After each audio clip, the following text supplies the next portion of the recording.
Hi, I'm Dee Wallace. Welcome to my online acting classes, and I'm thrilled to be able to bring you lessons that I've been teaching in my acting studio out here in Los Angeles for 11 years.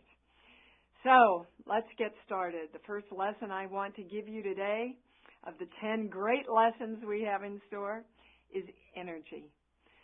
Everything that I can tell you about acting starts with energy. It's how high your energy is, how pure your energy is, how much you throw your energy out. It's all about energy. Everything in the world, you know, is energy. There isn't anything that isn't energy.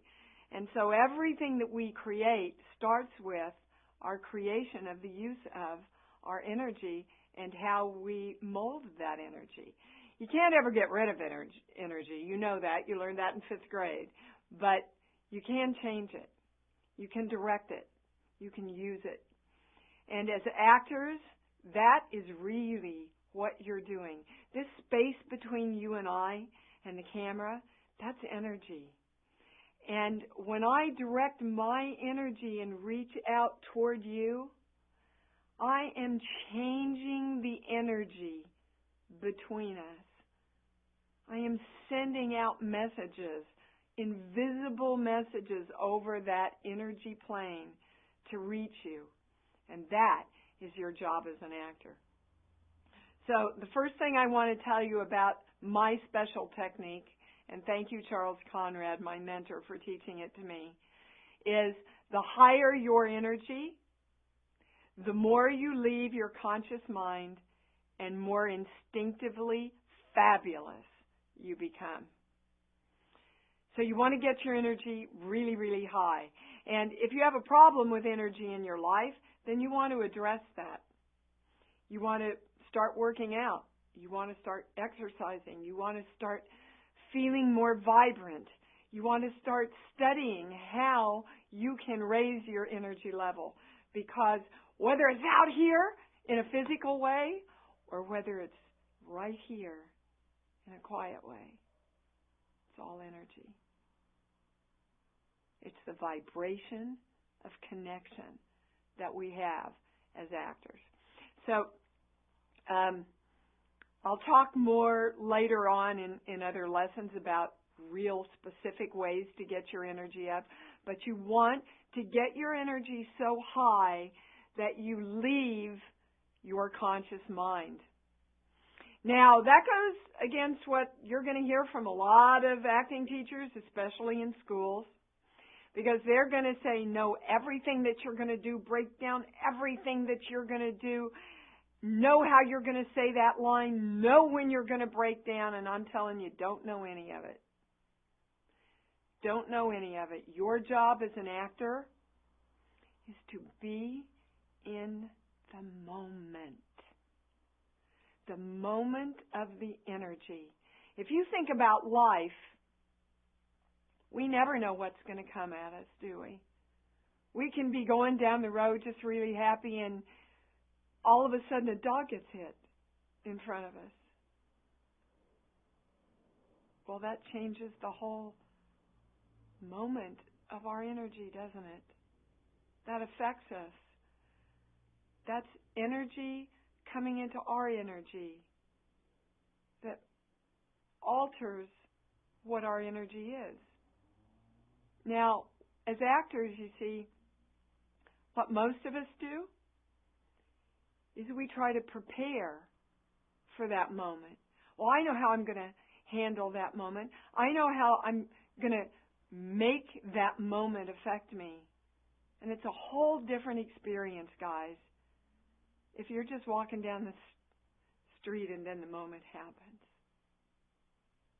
Right then, every time the camera rolls. That's magic. When you can live in the moment as the actor, just like you live in the moment in life, then you know you're really where the actor wants to be. Because, as James Dean said, it's not about the words. It's so not about the words. It's about the vibration of your energy. It's about the experience that you walk into that allows your audience to walk into it with you. If it's real for you in your energy, it will be a real experience for the people watching you. And you will heal people, and you will allow them to feel things they can't feel on their own. And you will get the ride. When I break down things, I go, okay, I know I'm going to get in, I know this line, and I've got to get here, and then I've got to do that, and I'm going to say the line. There's no ride there for me. I know what's going to happen. I want to have the ride along with you. That's what stokes my boat as an actor, is to be alive. And, well, I don't know. I don't want to know. Now, sure, you have to know where your marks are, and you have to know how to hit them and all that. But you can do all of that, and if you don't have the energy and the focus of the energy in the moment, you don't have a performance. What's really important about energy that I want you to get is that you have to throw your energy to whomever you're working with. Literally, throw it. And again, that goes against what we're all taught as actors. We're taught to pull our energy back within ourselves and go, okay, what am I doing? Am I doing it right? Am I saying the lines right? Did I get the lines right? Am I doing what I practiced in the mirror for 3 hours before I came to this audition to do? No. Your job is to connect. Your job is to see every nuance that your partner is going through, or the monster, or the sunrise. Your job is to throw your energy out so much that your heart is so wide open that you receive every single solitary nuance of the energy coming at you. I can look at my daughter, and she gets what I'm thinking. You can look at your mate or your partner. You don't have to say anything. If you love them, they get that. You don't have to say, I love you. If you are in the experience of loving them, if you're in the experience of being pissed off at them, they get that too. You don't have to tell them. So what I really want you to get in this lesson is that you want to do everything that you can to get your energy high. Yell, scream, stand there, run in place. Whatever it is that helps you let go of your energy. And then I want you to remember it's not about you, it's about them. It's about them. It's about them. It's about them. It is never, ever, ever about you.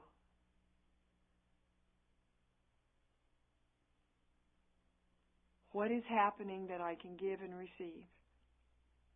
There's no right. There's no wrong. There's no rules. And any teacher that tells you there is limiting your energy. The only rule is that you are real and that you are alive in the moment. And it's all about that give and take of energy. So this week, I really want you to focus on how high your energy is. And I want you to focus on how much you're throwing your energy out, or if you're waiting for the universe to send you energy for you to react to. You need to be your own creators of your own energy. That's the best intention you can have in acting.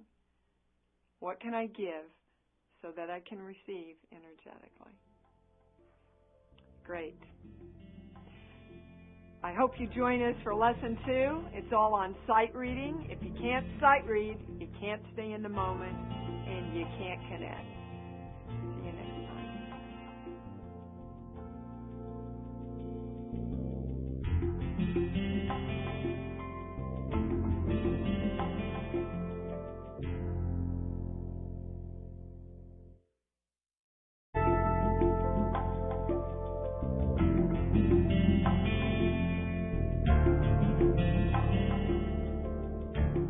Hi, I'm Dee Wallace. Welcome back to Lesson 2, Sight Reading.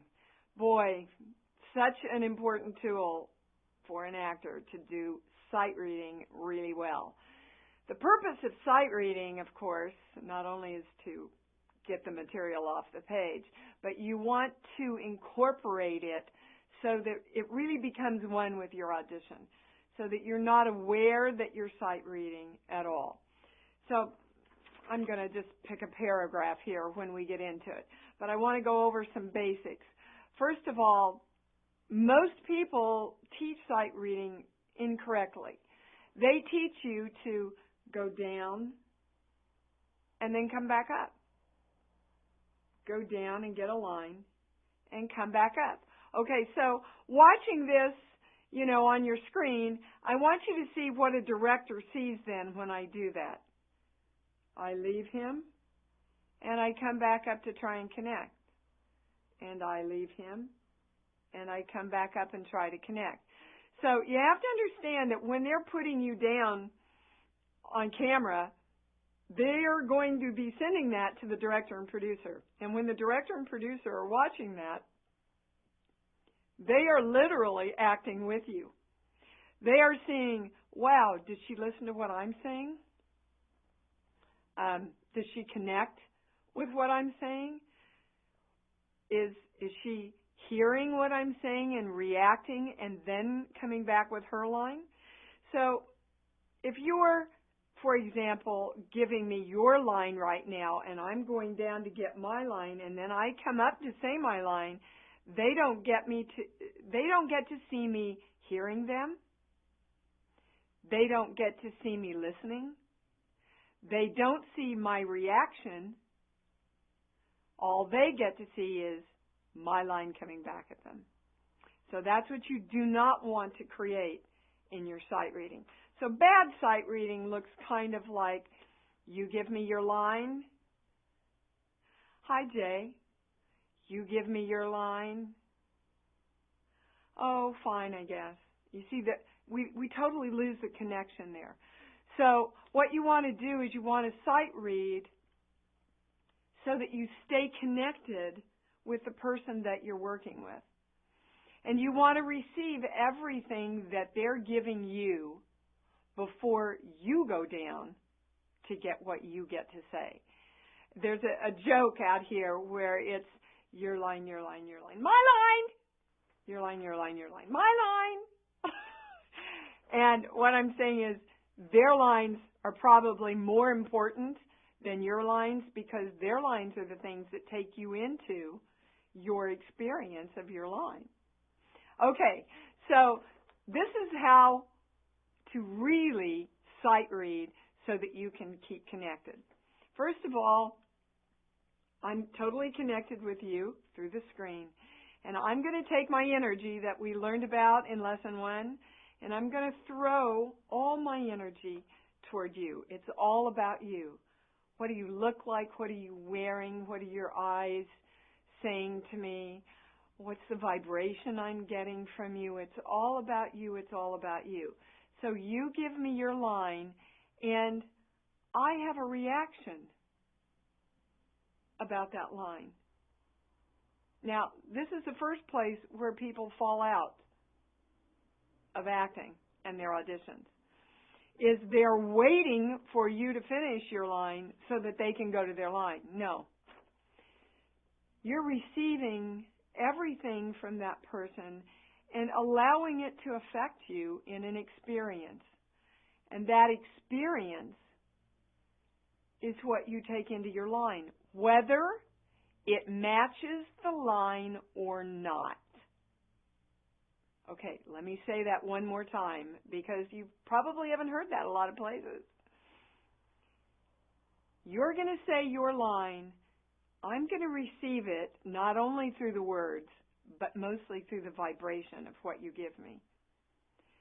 And I'm going to allow that to affect me so that I have a reaction. And that reaction is what I say the line with, whether it matches the line or not. So let's say, for example, you say, we're breaking up. Okay? Let's just take that. We're breaking up. And you go, I don't love you anymore. I have to go into a reaction about that. And my line is, I love you so much. Now, if you get in your head,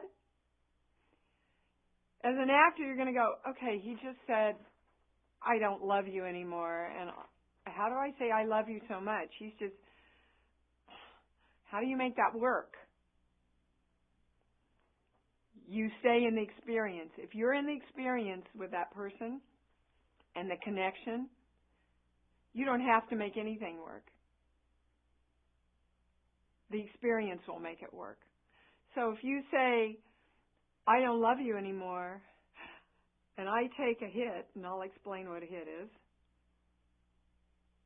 and then I go down and I make a circle and come back up, and in that circle, I have picked up my line.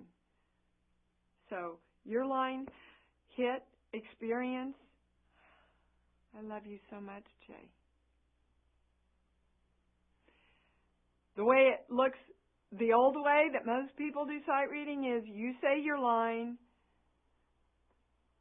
Hopefully I take a hit first.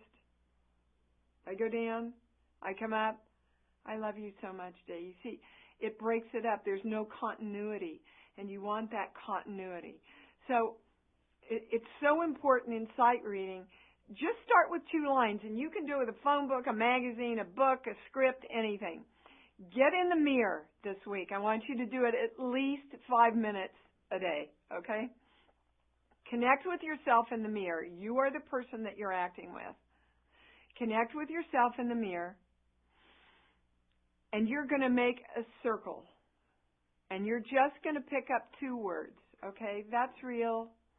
Nice of you, Jay. Thanks.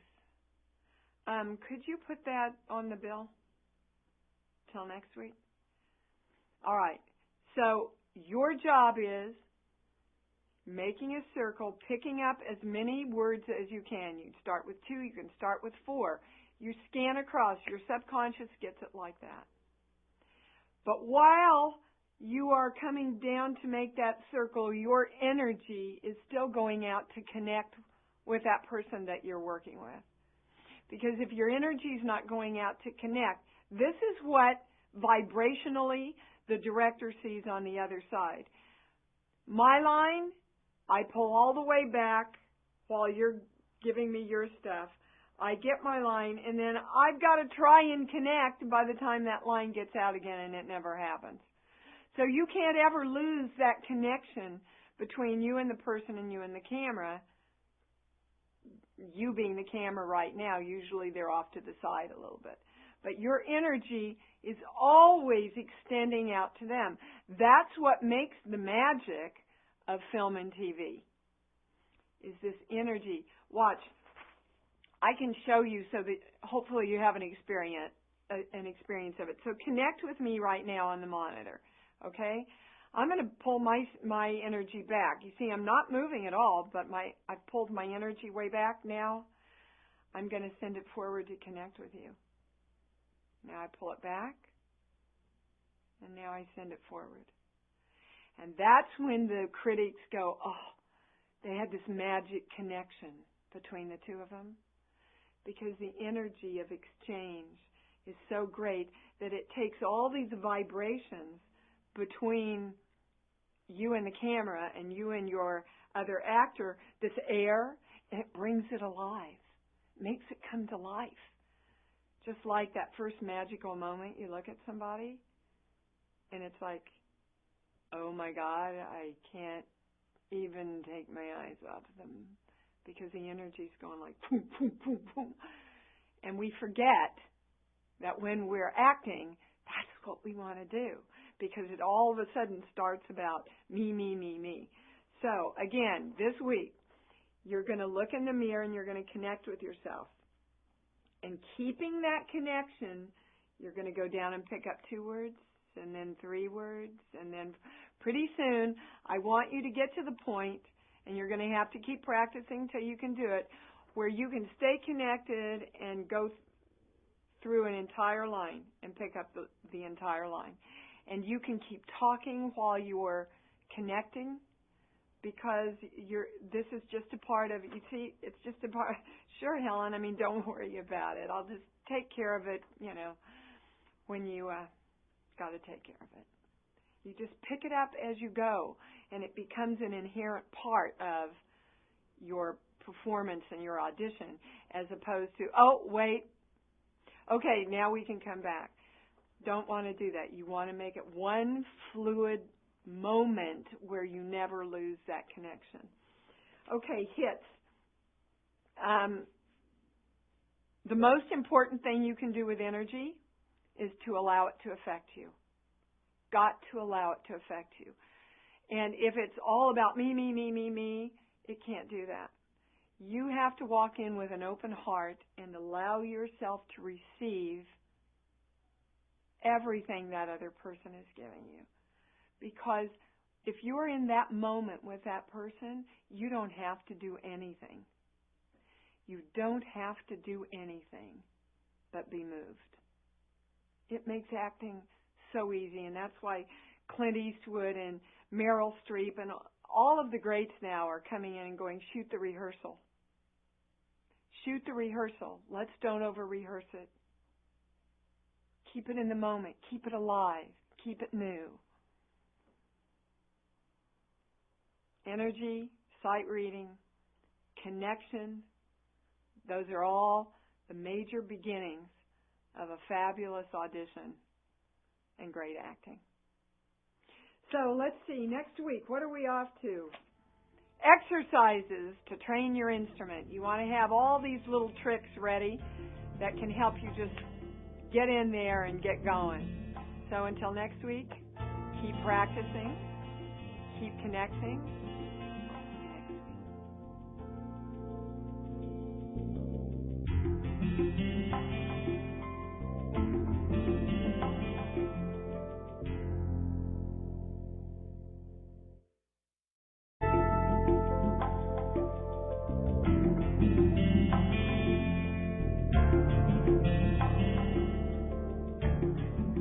Hi, I'm Dee Wallace. Welcome back to my online acting classes, and you're ready for lesson number 3, exercises to train your instrument.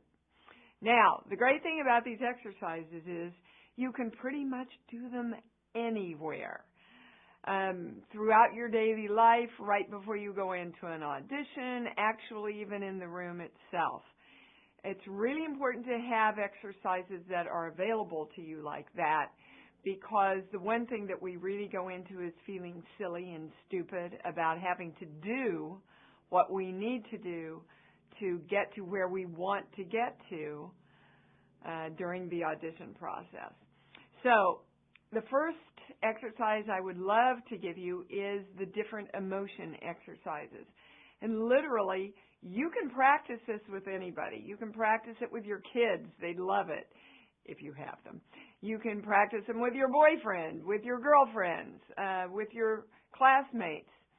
And basically, it is just sitting and experiencing an emotion and seeing if your partner can perceive and receive what that emotion is. Now, what we all want to do is we want to try and show the emotion. And that's not what I want you to do. What I want you to do is truly be in the experience of an emotion. And I want to give you 4: anger, sadness, joy, and sexuality.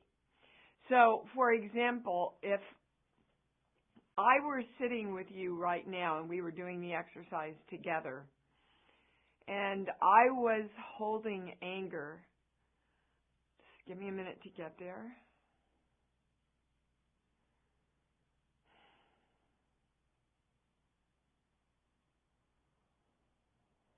That would be anger. Now, you see, I didn't do anything other than take myself into an experience. Got to get out of that.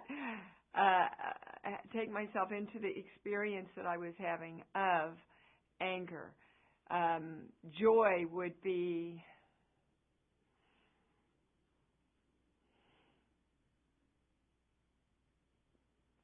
I'm not trying to smile. I'm not trying to show you anything.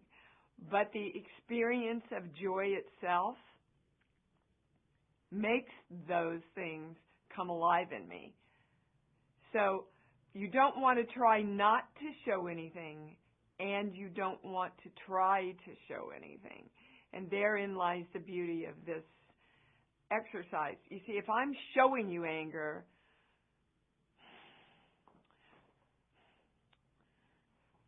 I mean, I'm overacting, of course, but you can see the difference between what I did the first time, which is just an experience, and that time, which I'm really trying to show you how I feel.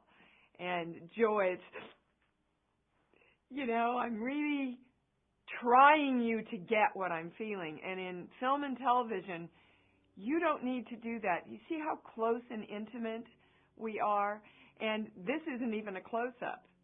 This isn't an extreme close-up. An extreme close-up would be right here. And so the camera is able to pick up everything in your vibration that, remember, you are throwing to your partner. Or in this case, I'm throwing it to you through the camera. So take some time this week. Work with anybody. You can actually even work in a mirror, but you don't get the feedback as to what the people think you're experiencing. Anger, sadness, joy, sexuality. That's the most fun one, obviously. Okay, our second exercise is how to access emotions. Now, let me explain that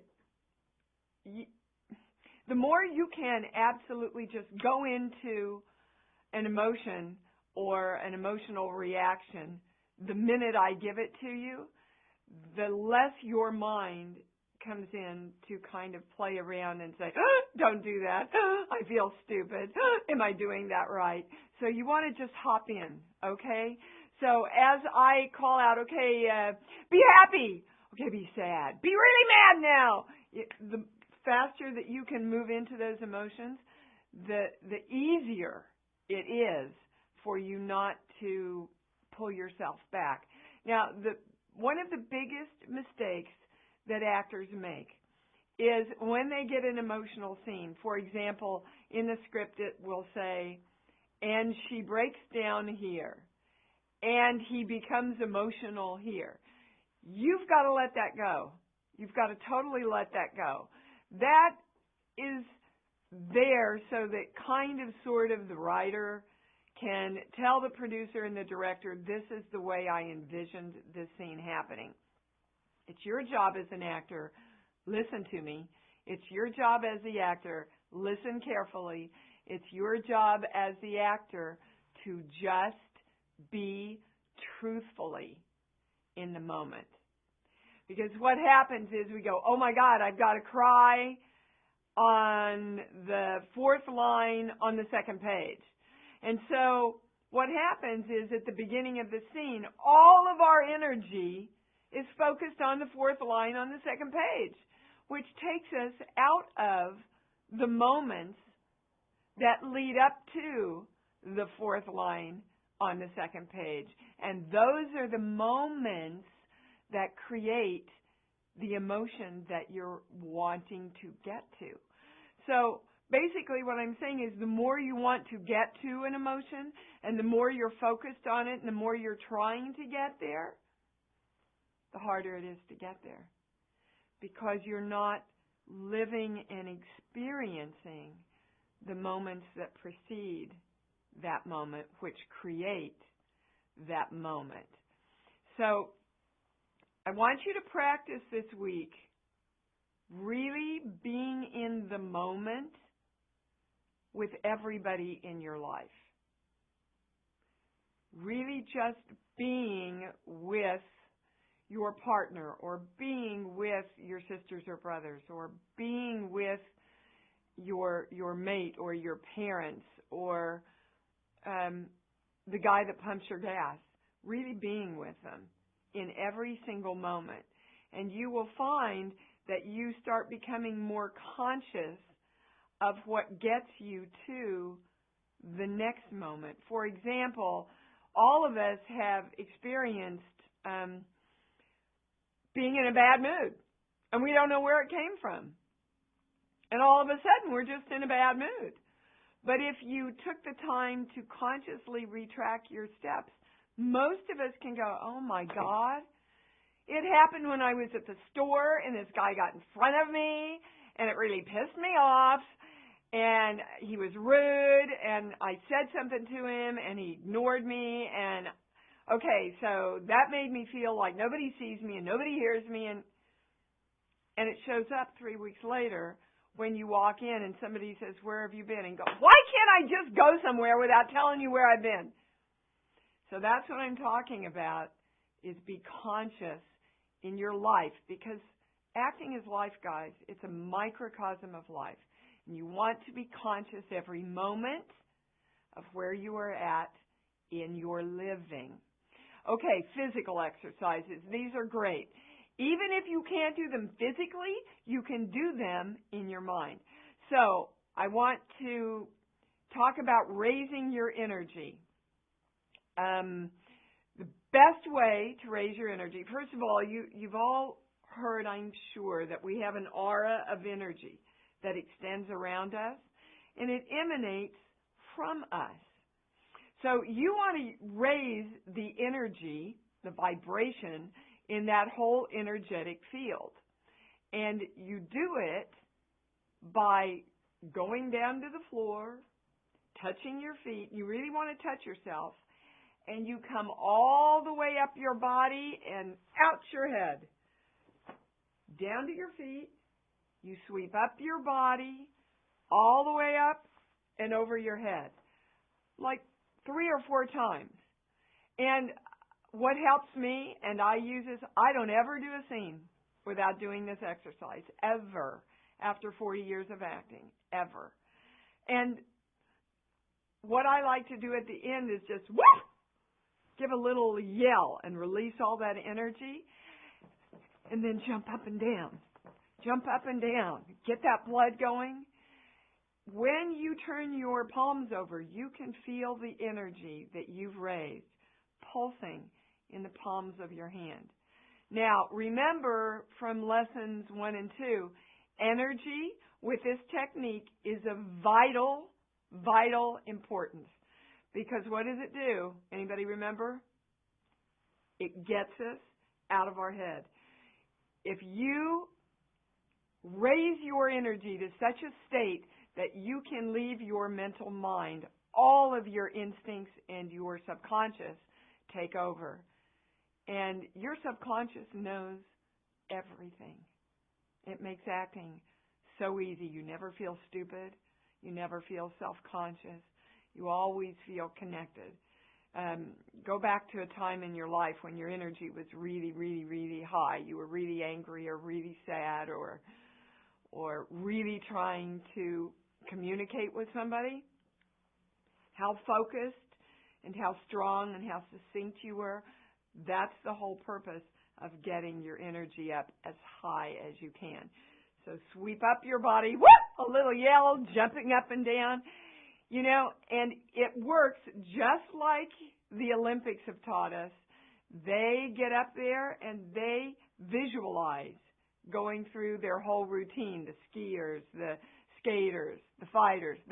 They all visualize because your body responds exactly to visualization as well as it does the physicality. So if you're in an audition and you go, okay, well, like I so can't go down to my feet, even though I do. If you don't feel like you can do it here, and it will raise your energy automatically. Okay. Another exercise that I love, especially if you are having to do any kind of volatile scene or yelling scene or anger, is the getaway exercise. You can do it by yourself. You can do it with a pillow. You can do it with another person. And basically, you're holding your hands up and you are telling the other person, whomever that may be, and it's always good to have a kind of a personal, a person that from your life that you are responding to, okay, to get away. And what you're saying is, get away from me. And you're pushing them. So it's, get away! Get away! Get away! Get away! Get away! Get away! Okay? And what that does, whoo! My goodness, is it engages you. It engages you. You can see my energy even talking to you now. It engages you in a way that you're ready to go. Starting from here, hi, how are you? Yeah, I'm Dee Wallace. Yes, I've read the script. And going to, get up! It's hard. It's harder than when you are already in that energetically pumped place. Okay, laughing. It's great, especially if you're going in to do comedy or a light drama sometimes, or definitely a sitcom, or if you just want to get out of feeling self-conscious.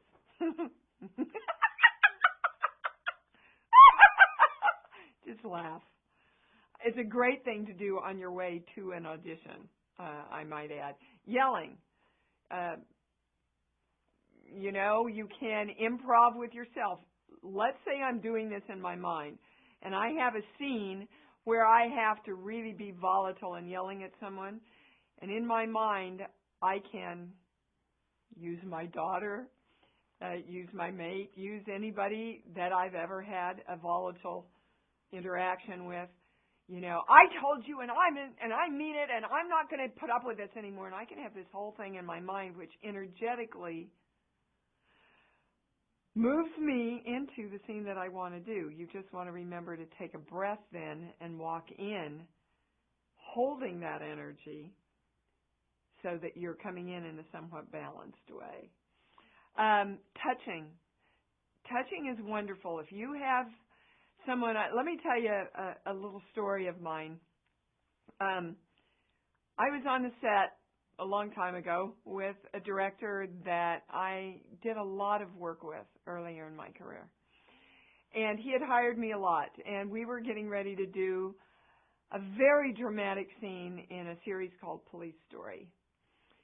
And I had to break down in this scene. Now, I had broken down 1 million times with this director in other scenes in other movies and movies of the week.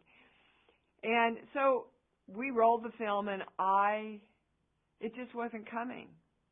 And I started acting like I was breaking down. Now I knew better than that, but, you know, it's like the camera's rolling. Now if it would happen to me, I go, okay, cut. I'm so not there.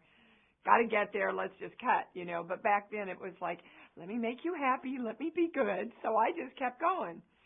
Well, so he cuts, and he walks over to me, and he just looks at me. And he takes his, I can remember it like it was yesterday.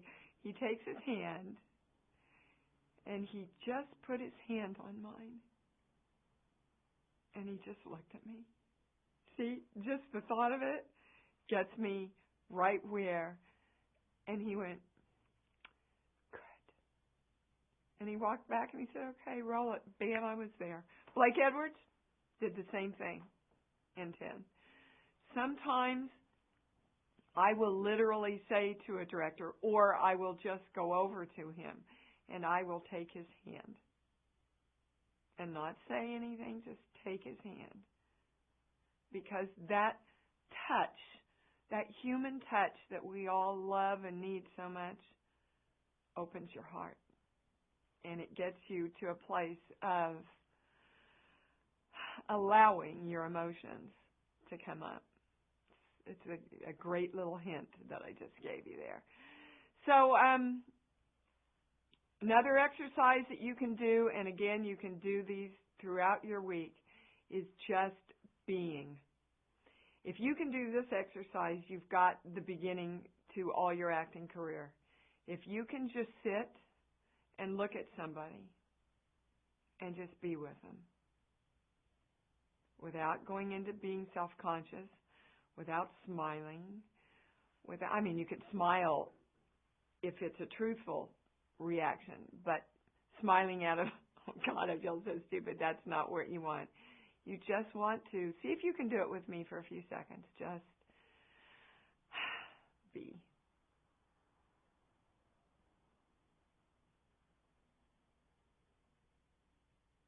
I can't even see you and I love you. It's a great exercise. Okay, daily life. As you go through your daily life, this is great. You can practice this. Every guy that pumps your gas, everybody that gives you coffee, wherever you do your laundry, if you're going to school with your teachers, anywhere where you come in contact with another person, connect with them. Consciously connect with them. You cannot imagine how much we do not do that. I will guarantee you, and again, this is fun to do with some of your friends, go out and get breakfast, and then before you tell them what you're doing, say, I want to play a game. Okay, what was the waitress's name? What color were her eyes? Did she have any scars, or what did her skin look like? What was her voice like? They won't be able to answer half these questions because literally we have become so accustomed to disconnecting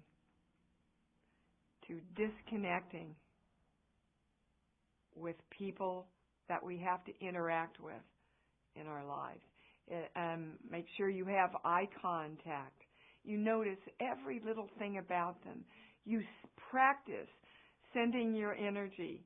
I mean, I can't tell you the number of places that we go out to eat, and she'll go or he'll go, hi, welcome, can I take your order? They're so used to not being seen. And I'll just stop and go, hi, you having a good night? What's your name? Hi, I'm Dee, and and they're going, okay, I just got to take the order. And it takes them a few seconds to just drop in and be who they are. Just drop in and be with you, because we're so not trained to do that. And that is what acting is all about. Seeing everything, sensing everything, feeling everything, loving everything, being everything, giving everything, and receiving everything. So also, when you do that, just be aware of the feelings that come up in you. What real, purposeful connection can bring up within your own heart center and your own feelings.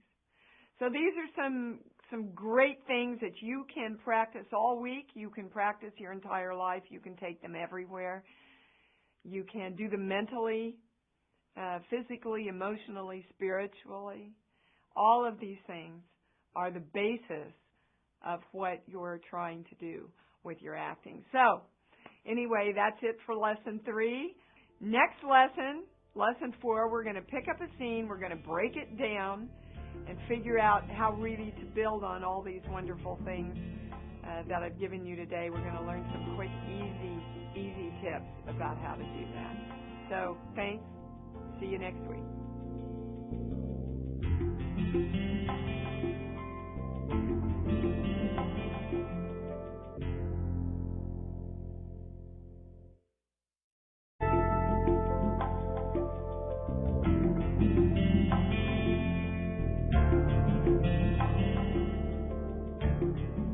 Hi, I'm Dee Wallace. Welcome back to Lesson 4, Breaking Down the Scene. If you haven't already, please pause this right now and download the PDF file that is attached, because you're going to want to look at the scene we're going to work with. Okay, everybody ready to go? Great. All right, so before we even pick up the scene and look at it, one of the most important things that I find that actors don't do is to be very clear about what the genre of the scene or the genre of the movie that the scene is from is about. If you're going into audition with something, you really, really need to be very clear. Is it a comedy? Is it a drama? Is it a dramedy? If it is a comedy, how far is the comedy going? Is it a sitcom type style? Is it a slice of life? Is it Will Ferrell over the top kind of comedy? It's really important to get as much information as you can from either the breakdown of the character or putting together, reading the whole script itself can give you a better idea than just reading the scene. Your agents, if you have them, should be able to help you with that. It's kind of an innate ability that you acquire, and I know it's innate, and you acquire the ability to actually kind of pick that up through your instinct. But you can be guided by feedback of information. So get as much information as possible about what the genre of the film is about. Okay, so let's look at this really quickly. It's a very, very short scene. There's two people in it. Okay. Hi, Helen. Hi, Jay. How's it going? Oh, fine, I guess, considering. Yeah, if you need anything, just call. I'd be happy to stop by. That's real nice of you, Jay. Thanks. Could you put that on the bill till next week? Sure, Helen. Don't worry about it. Just take care of what you got to take care of. Okay, thanks. Thanks, Henry. All right, so the lines themselves don't tell you very much about what's going on, but you have to infer from the information that you have what's going on. So 5 major questions that you can always ask in TV, film, or stage that will help you assess what it is that's really going on is, who am I? Well, if I'm coming from my point of view, obviously, I'm a woman.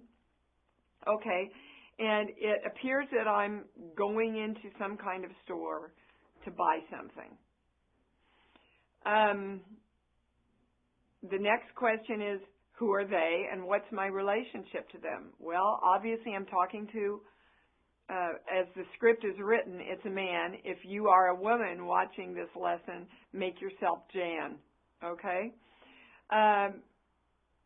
We can tell from reading this that we know each other. He doesn't say, look at me and say, may I help you? He looks at me and says, how's it going? Which is a more familiar way of greeting someone. So we know that we know each other, and we know there's something going on in my life that he is asking me about. Now, the tone of the whole piece would lead us to believe that it's something of a more dramatic nature, and it doesn't have to be.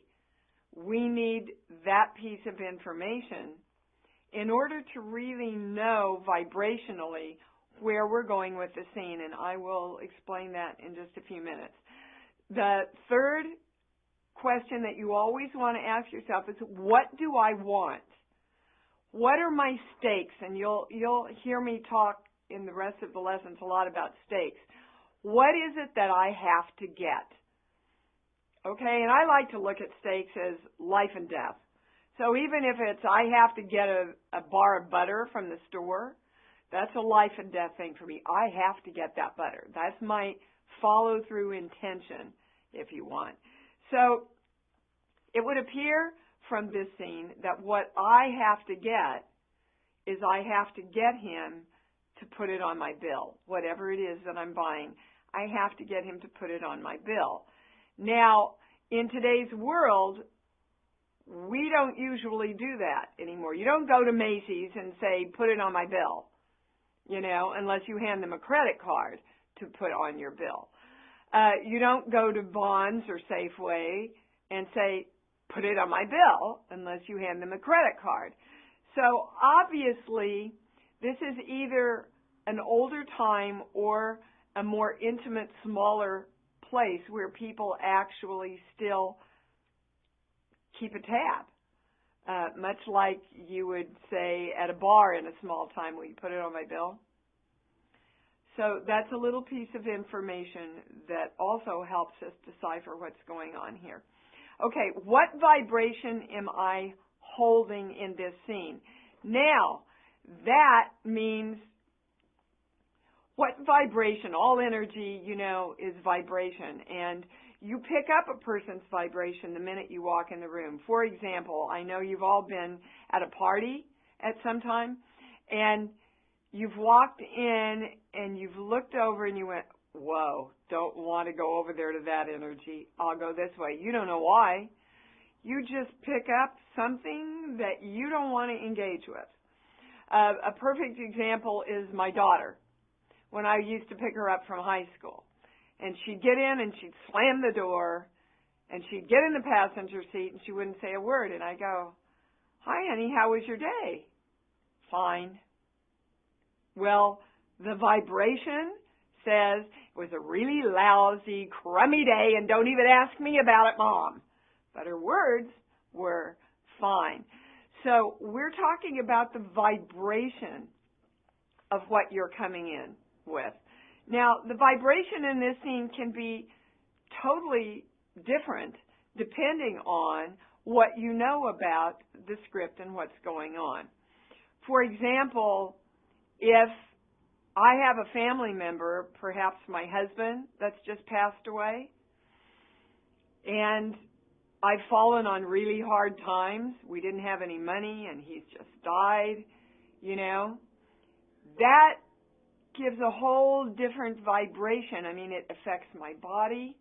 I'm tired. It affects the energy I walk into the store with, which is vulnerability. I'm a little off balance. Life's hard. Okay, this could also mean, on a lighter note, I'm just really happy I found a great new guy. Looks like we're going to get married. And that changes the entire vibration of how you feel when you walk in. Changes the entire vibration of the feel of the whole piece.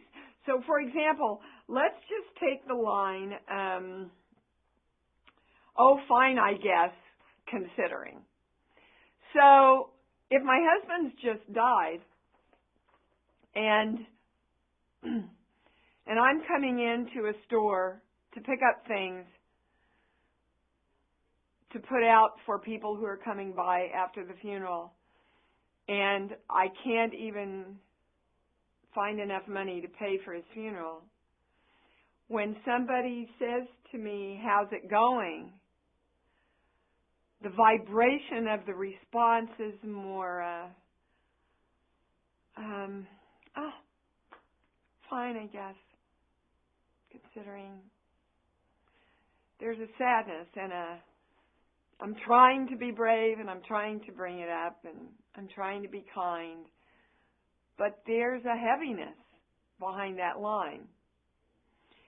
If I've just met a new guy and the guy behind the counter is like going, how's it going, Helen? You know, give me some information.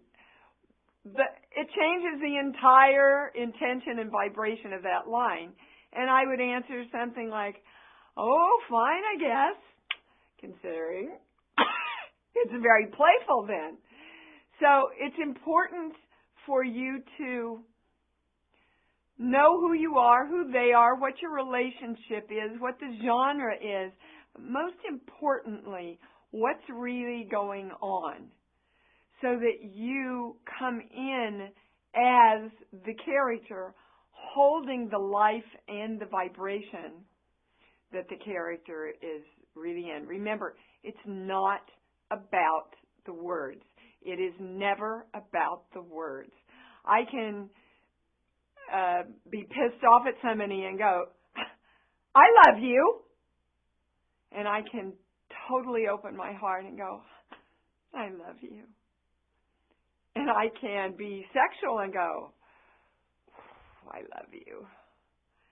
You see, the same 3 words with entirely different meanings behind them, entirely different vibrations, entirely different messages. So your job as an actor is to take yourself into that moment where you are truly experiencing the vibration of that character. You're going to want to hold on to this scene. I mean, we'll PDF it again for you, but in the very, very last lesson, lesson 10, we're going to give us an opportunity for you and I to do this scene together. So I would love for you to hold on to it. Okay, so the next lesson is that we're going to have 2 fabulous actors here, 2 of my advanced students who can take any kind of material and turn it on a dime. They're going to help me show you how to bring a dramatic scene to life. All right, so review all these things. Keep practicing all the things that I gave you in lesson 3, because the more you can just incorporate that connection with another person, the further ahead you're going to be. Thanks. See you next week.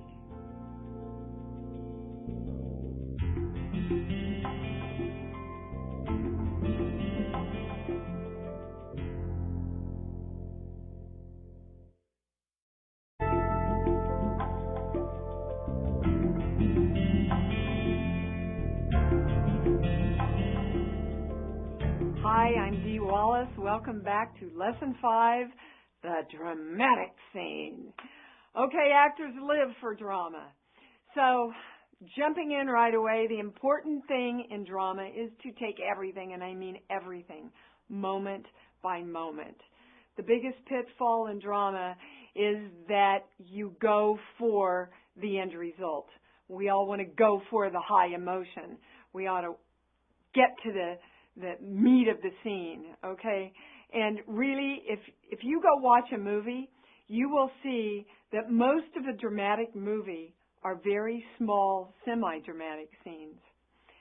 They're little scenes that when they're put together make a huge dramatic statement.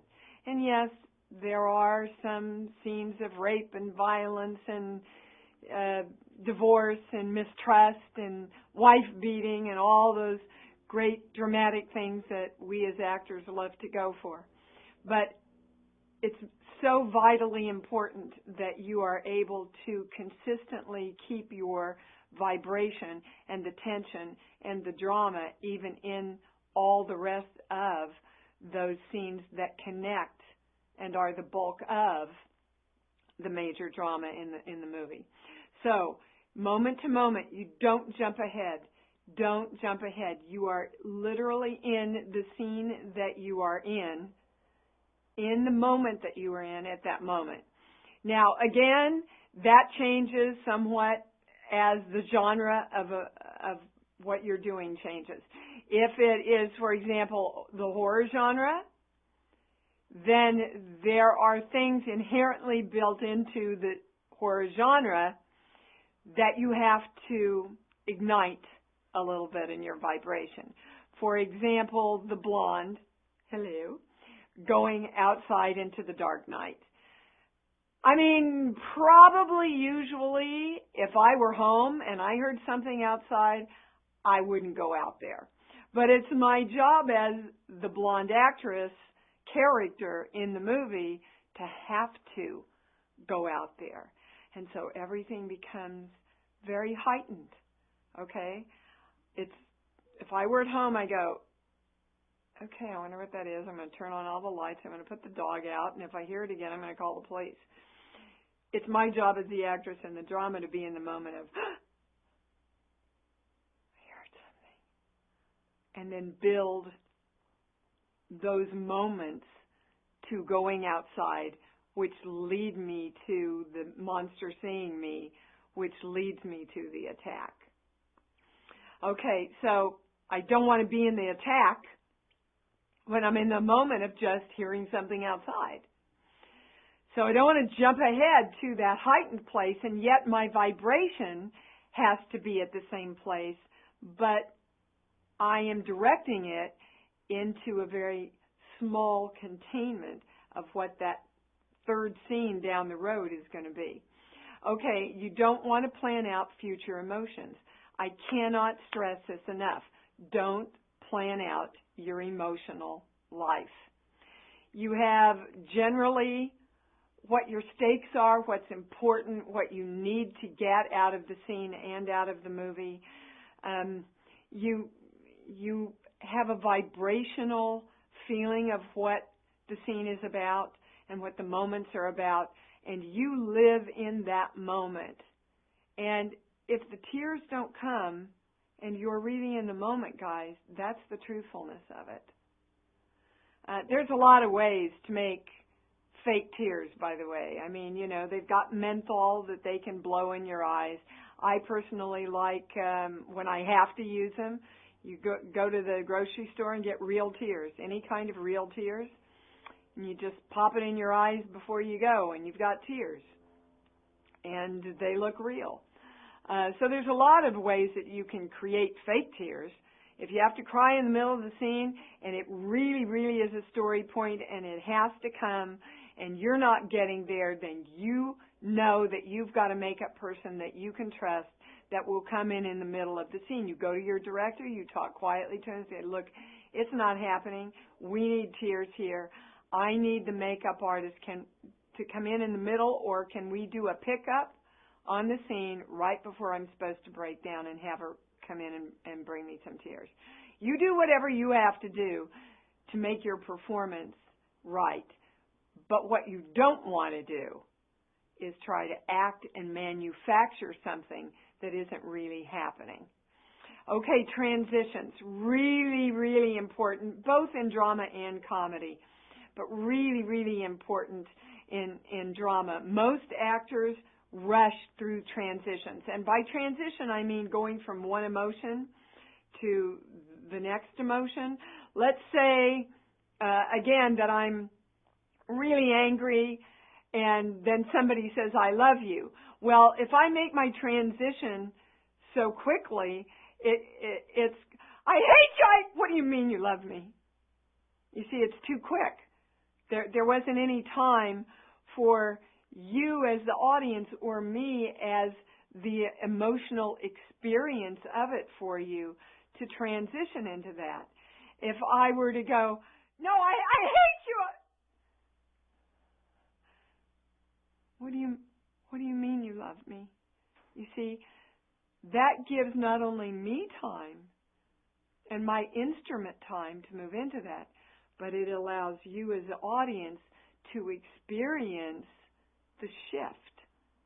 And if it's too fast, you don't experience it as real. And then you pull out and you go, what was that about? I so didn't believe that.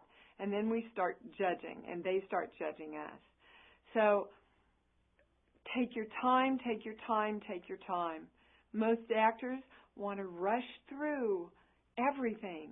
And if you watch, sit down and watch 20 minutes or something, like 2020 or an interview show. People who are being interviewed about a really dramatic subject or an emotional subject in their life, they're trying not to lose it. There's a lot of those moments in there when they're trying to hold on. And those are the moments that we come in because we know they're real. We're on that real emotional ride with them to try to hold it together. Moments between words are what acting is all about. It's not about the words. It is about the vibration and the moments of real experience. And then you can read the phone book and people will still go, what's going on? Okay, again, going from anger to sadness or vice versa, or surprise to recouping your surprise. All of those things, you want to take time, want to slow down. If it's too abrupt, we go, it's not real, and we fall out. You want to hold the energy. Back to the horror film. If I know that I'm going out there to meet up with the monster or meet up with the killer, then as an actor, I have to start building my energy before I go out. Because the audience senses then, I sort of say, okay, I'm setting the stage here for you. But if I'm leaving a party and I've had a really great time and, well, I'm just going to my car and then somebody comes up and puts a gun to my head, I'm not in that moment. I'm not in the moment of the gun to my head until the gun goes to my head. But as the actor, I have to hold the energy. That's why I'm telling you, just keep your energy high all the time. It will allow you to bounce in and out of every moment and every emotion that you need to do. It's not that, okay, well, I'm coming from a party, so I can just like cruise through this scene, and then bam, when the gun hits me, whoop, I've got to get my energy up. No, you get your energy up at the party. You just direct it into a different way. Okay, so you want to hold your energy. The character never knows what's going to happen to him till the moment it happens, and the actor obviously has that information and has to forget it, but hold the vibration of it. You have to give yourself permission to go there, guys. As soon as a director says, okay, take it a little more that way, take it a little more this way, shade it a little more here, yours is just to whoomp, jump in. And again, if your energy's high enough, your mind doesn't bring you back. If you don't give yourself permission to go wherever the moment takes you with whatever instinct is taking you, then you're holding yourself back and you're standing back here and watching yourself.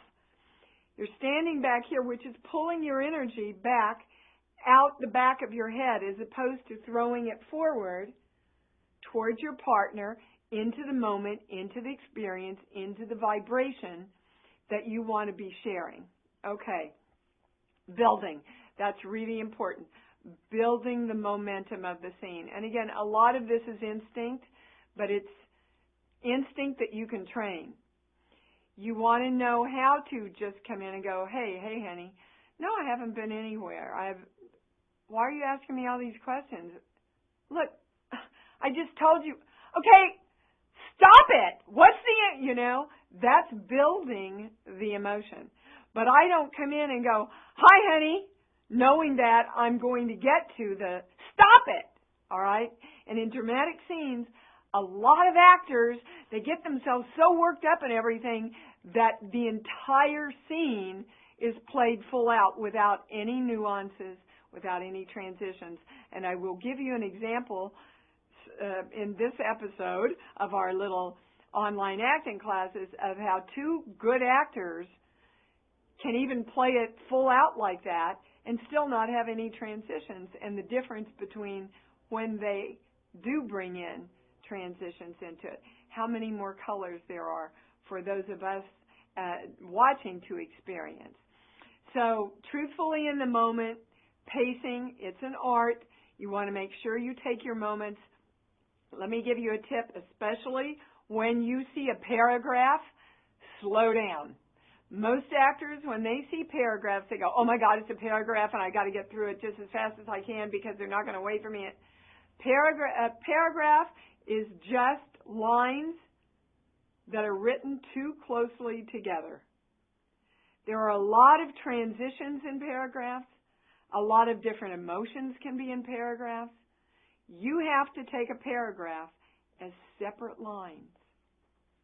Okay, so get ready. I'm going to have these two fabulous actors, Tracy Loper and John Keating, come in. They're going to show you a dramatic scene blown all the way out, and they're going to show you a dramatic scene with a lot of really nice intentions and emotions and transitions.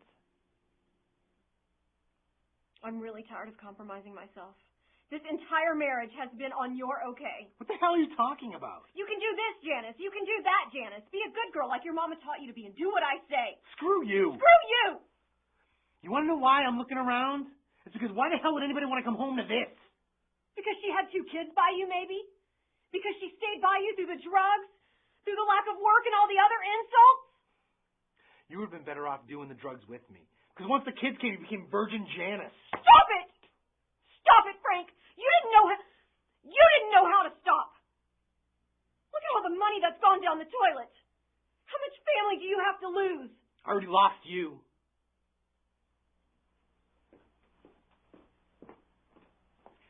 Okay, so that was a really good rendition of everything blown wide open.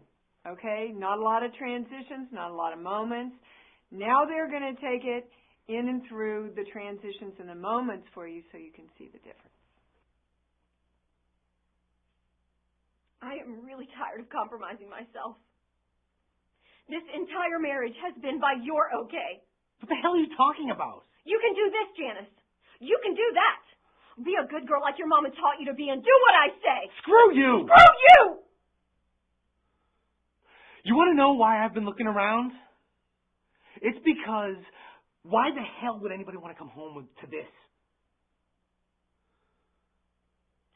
Because she had 2 kids by you? Maybe? Because she stayed with you through all the drugs, the lack of work, and all of the insults. Well, you've been better off doing the drugs with me. Because once the kids came, you became Virgin Janice. Stop it! You didn't know how to stop. Do you know how much money has gone down the toilet? How much family do you have to lose? I already lost you.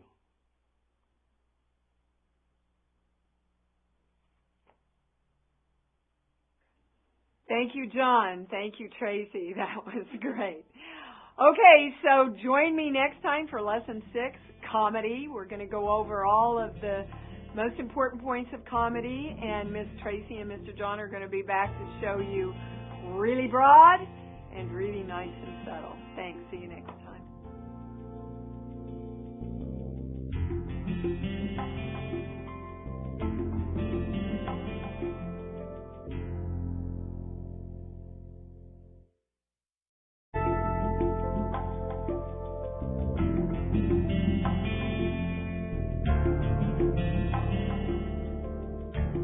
Hi, I'm Dee Wallace. Welcome back to Lesson 6, Comedy and Everything About Comedy. Okay, so jumping right in, there are some basic comedy pitfalls that almost every actor, including moi, falls into. First one, trying to be funny. It's death. You might as well just walk away right now. If you have to try to be funny, it's not going to work. It's got to come out of the material, and it's got to come out of the realness of the situation. Trying to be funny looks like, Uncle Joe getting up and telling a joke and really trying to, hit the exclamation point. That's never, ever, ever good comedy. And next lesson, you're going to see 2 actors that really show you what good comedy is. Pushing. We always want to push in comedy. We never want to, trust the moment. You always want to punch it and go, okay, did you get it? Kind of energy. Again, always death in comedy. You don't want to go there. Mugging. If you can mug like Lucille Ball mugs, which really isn't mugging, then you're okay. But most of us, when we get into comedy, get into these ridiculous ideas about false looks that really, really aren't hooked into what's going on. And that, my friends, across the board, in any kind of acting, what's really, really important is for you to stay hooked. And let me explain really carefully what I mean by that. That means that your heart center is really hooked into what's really going on. If your heart center is really hooked into the truthfulness of what's happening, then you can take that and you can spring it into dramedy, you can spring it into comedy, you can spring it into drama, and anything in between. But if that's not hooked, then you go immediately into acting. And for some reason, when we get to comedy, we forget not to act. It's almost like a given that's, okay, if you're going here, then this is what you have to do. And it's a huge, huge pitfall for you to alert yourself to. So anytime you start walking into comedy, the first thing you want to ask are those questions that we went over in the last lesson. Who am I? What's my relationship? Who is he? What are my stakes? What do I have to get? Okay? If this were a dramatic scene, what would it be about? That always helps me bring it out of the comedy and go, okay, this is the core of what I'm doing. So where do I go from here about that? All right, let me give you some examples, okay, because there are different styles of comedy. You've got slice of life, then you've got, slice of life is like a lot of the Julia Roberts kind of films that are out there today. They're light, they're fun. Enchanted, which came out this year, would not necessarily be a slice of life film. It's heightened life, okay? It's fantasy. The second type of basic comedy that you're going to see is the Friends style that we know so well. It is real life, but it's heightened life. The situations are heightened. The characters are heightened, although they are real live characters. No matter how much of an airhead somebody is, there are real characters like that. One of my best friends. So, slice of life, a little larger into the Friends kind of sitcom world, and then you've got the really broad slapstick, Laverne and Shirley, I Love Lucy, Will Ferrell, that kind of comedic acting. So again, you have to be very clear about what the genre within the genre is. What kind of comedy is it within the comedy that I'm doing? So in order for you to really get this on a visceral level, I'm going to use one scenario with 3 different styles and see if I can pull this off for you. So the setup is I'm walking along the beach and I look out and I see a naked man. And I react and I walk on. Now you're just going to see me walk into frame, react, and walk on. So the first one is slice of life.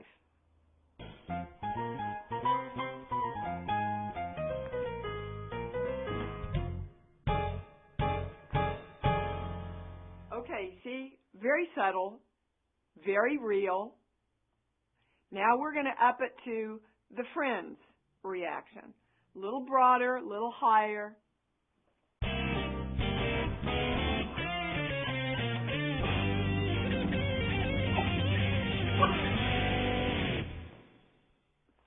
Okay, still hooked in, oh my God, I'm just walking along and there's a naked man. Still the same springboard for that reaction. Now we're going to take it into the I Love Lucy big, as far as we can go reaction, okay?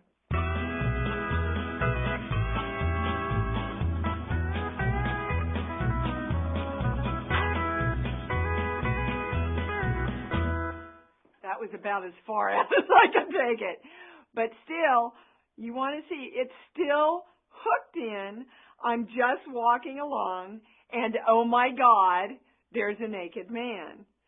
So if you can find that original core there, then a director can go, make it a little bigger, bring it way back. Okay, I just want you to look. What? I had a director do this. It was a slice of life comedy. He said, okay, Dee, now do it and just do nothing. Just do nothing but see the naked man. And this is what it looked like.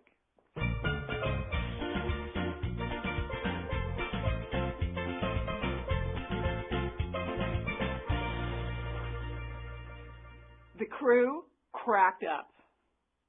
Because you see, they knew the setup. We could see the setup. It was all done for us. The actor really didn't have to do anything but be in the moment. Okay, anger, big pitfall in comedy. And a lot of comedy uses anger. So what you want to remember about anger in comedy is that it's frustration. I'm going to back away from the mic just a little bit to show you what I mean. So in a drama, let's say, okay, I can't take it anymore, get out of here. All right? If I'm doing it as a drama, I am really hooked in the vibration of anger. Look, I can't take it anymore. Go on, get out of here! Now, obviously, you can't do it that far in comedy because we'd stop laughing. So where you want to go to then is, okay, I just can't take this anymore. Just get out of here. So it becomes more of a place of frustration and a place of, I can't handle this anymore, and that kind of place. So you want to put that little bit of a smile back onto that, okay? So that the vibration says automatically to the people who are watching, it's okay, you can laugh. And it's really important, those first few moments when you start a comedy, to set the vibration so that your audience knows, oh, okay, I'm getting ready to see a drama. Oh, okay, I can relax. If I want to laugh, I can laugh. So even in the opening moments, you see, just from a look, if the camera comes on and you look up and you're there, it's a cue to the audience right there. Whoa, I don't think this is going to be very funny. But if you look up, then they go, oh, okay, that look picked me up a little bit. That was a little lighter. So it's important for you to be in the vibration so that your audience has permission to go where you need to take them. Okay, different scenarios, how to do the same both dramatically and comedically. I gave you the little frustration thing before, but I also want to give you a line so that you can see the different areas of comedy that you can play around with. So let's take, okay, I don't want to hear it, get out of here again. Okay, so, okay, don't want to hear it. Okay, just get out of here. You see, now, if you were just to read it the way that it's printed on the page without anything else to refer to, okay, I don't want to hear it, get out of here, exclamation mark, you automatically think that's drama or more toward a dramatic thing. Let's say we want to do it sexually in a comedy. Okay.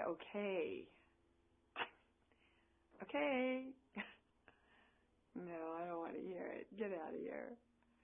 You see, you can mix and match and bring in all those little different nuances. But again, you have to be clear about the genre, and you have to be clear about the style of the genre within the genre. Okay, sitcom versus film comedy, big difference, guys.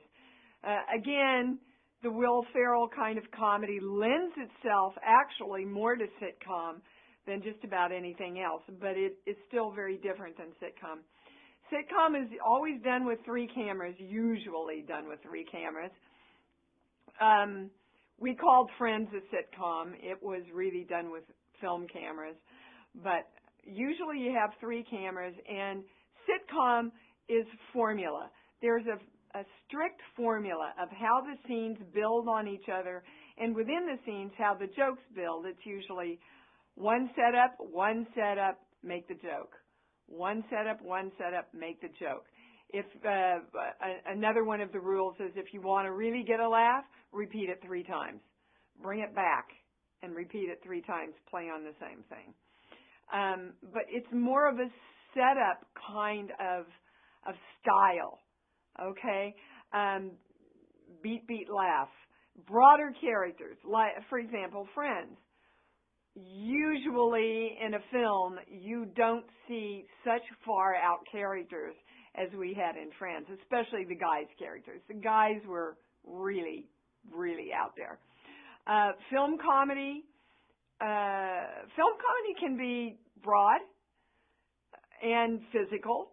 It can have a lot of physicality to it, but usually there's more of a continual storyline, so that the entire film is the story of the comedy, and it's not so much we're going to set this scene up, and this is the comedy in this scene, and now we're going to go to this scene, and this is the comedy in this scene. Pretty much a film usually is much more subtle, and much more continuous line in comedy. So sitcom itself is a really specific form of comedy that you probably are going to want to find some classes on and just take some good sitcom classes. So, okay, that's it for today. Please review this because I've given you a lot of information. And I want you to be aware and keep this in your consciousness so that next time when you see these fabulous actors that I have bring these comedic things to life, you're going to be able to really appreciate so much more how effortlessly they do it all. Thanks. See you next time.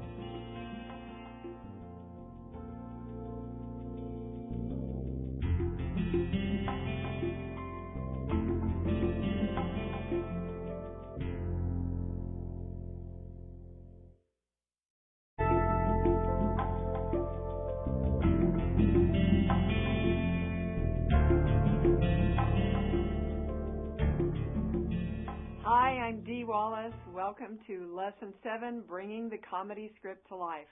Our fabulous actors, Tracy Loper and John Keating, will be back with us to show you some things at the end of this segment. But right now, let's review some stuff. There's many styles in comedy, remember. Slice of life, that kind of Friends style that is a little bit enlarged, and then you go all the way into the I Love Lucy, Will Ferrell kind of physical comedy where everything is still hooked, but you're allowed to mug a little more and have a little broader fun with it in a physical way. One of the really important things in comedy is to know your essence, to know what it is that you're best at. There are some actors that are really, really good taking on a broad character, that make fun of themselves in kind of a physical way or even an emotional way. A lot of times behind that kind of comedy, if your essence doesn't necessarily suit that, then you want to find a character to bring to life. Like if I put on a Southern accent, I can do comedy sometimes a lot better because it gives me an excuse not to be me, and I can put comedy. Or I can also put a Southern accent or an English accent, and that helps me go into another character that might be somewhat humorous. So it's important to know me as myself. My essence is very Midwestern, cheerleader, lots of energy. And then I have a lot of other houses in my mansion of who I am that I can serve. And there are some things that I just don't serve. I mean, I absolutely can find the place in me to play a queen, but I am not going to play a royal queen nearly as well as some other actors that I know. So it's important for you to find your essence in comedy. John is absolutely hysterical when he plays things very kind of low-key and deadpan. That's his specialty.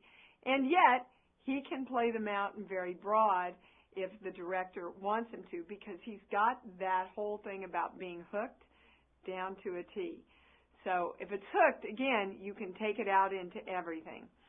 To make it unique, you don't want to try to do it their way. They are waiting, they being the producers and the directors and the casting directors, they're waiting for you to come in and bring it to life through you. I did a little film, maybe you want to rent it, called Jimmy the Kid, long time ago. And she was just one of these characters, you know, she had the really high heels and the push-up bra and the whole thing, and she talked like this, and I don't know where she came out of, except I couldn't see her any other way. Well, they had already booked somebody for that part. They paid her off and gave me the part because when I came in, I just was that character, and nobody else had thought of doing it that way. I couldn't see how to do it any other way. So you want, again, to love yourself enough that you can trust yourself to bring yourself into the room.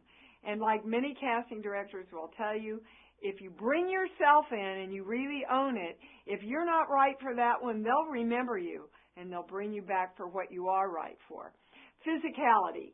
Oftentimes in comedy, you've got to have physicality, even if physicality means nothing. There is an art to the stare, the deadpan.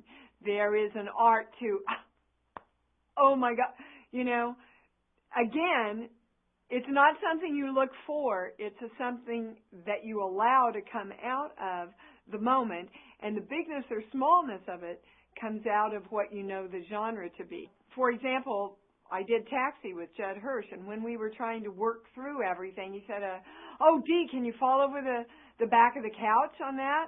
And I went, you know, I could do that, Judd, but that's not my character. I'm a soap opera star, you know. She's got a fur coat on. She's, you know, but it was absolutely his character because he was all kerflumped about being with me and in love with me and oh my God.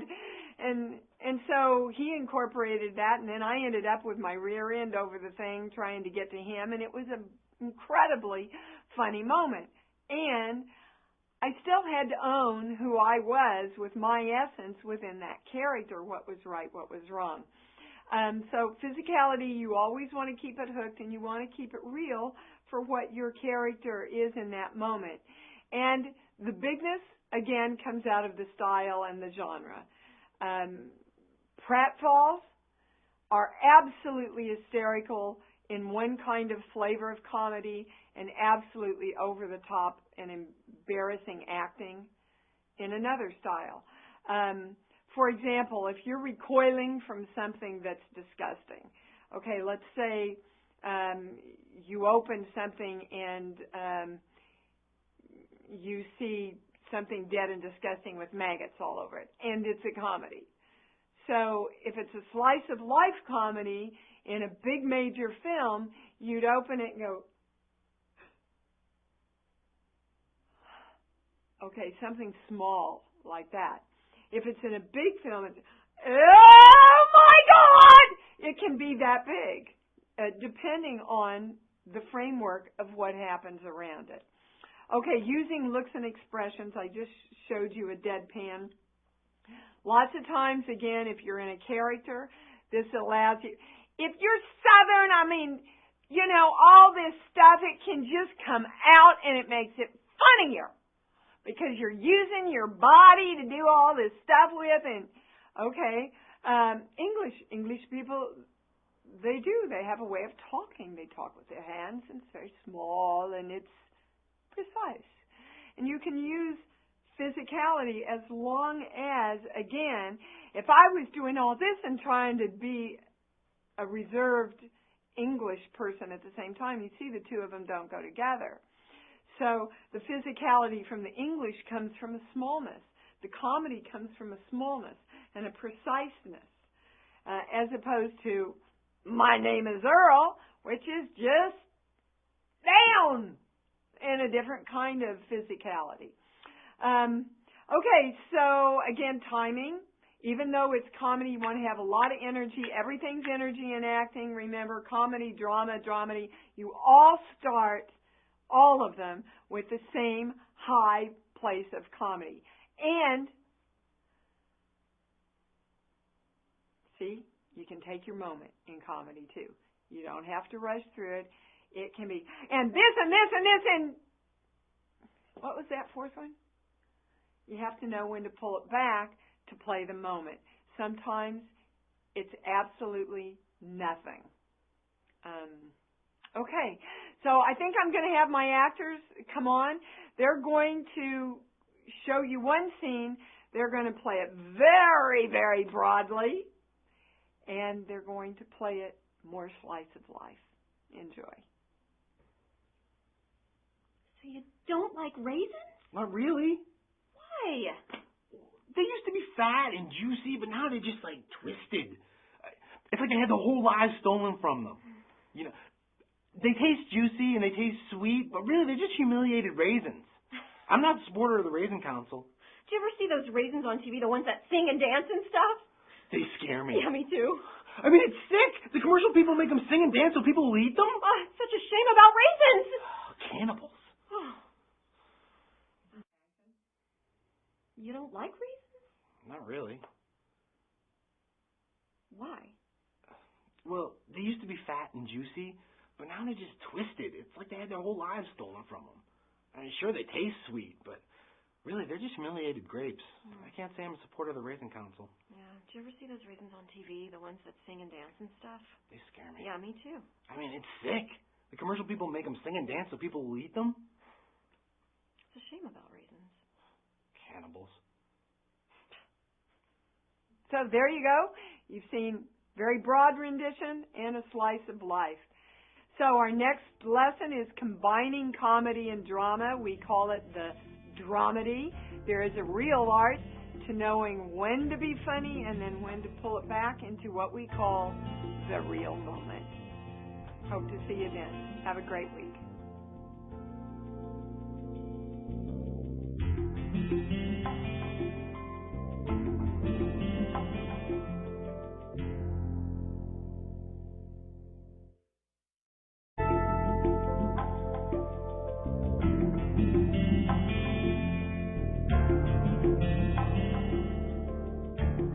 Hi, this is Dee Wallace, and welcome back to Lesson 8, the Dramedy, combining comedy and drama. So, okay, first off, be clear that this is the style. You can pick that up pretty easily by reading the entire script if you have it, or even within the scene itself. But if you're not clear, make sure you get that information. It's vitally important that you have that information so you can direct how you want your energy to go. So the dramedy is, there's a smile behind it, there's a lightness, and then there are those real moments that come in where your energy dovetails into the more dramatic. In the scenes that you're going to be seeing at the end of this segment, those lines would be, I'm moving back home, and I've been on the wagon 7 weeks now. The rest of the script actually could be played in much more of a dramatic way, but we chose to play it in a lighter way so that we could show you when those real moments come in. Okay, so again, be sure that you are hooked with the material. You're not trying to play comedy. You're not trying to show us the real moment. You're trying to live responsibly and really and hooked in the moment itself. Transition is probably the biggest thing that you have to remember in dramedy. Because, again, remember, you're getting your energy very high so it can go anywhere.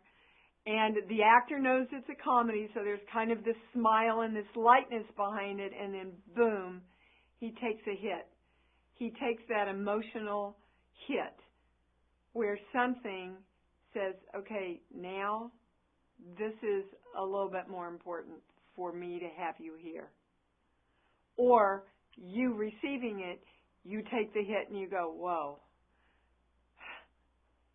that shifted my energy into more of a dramatic place.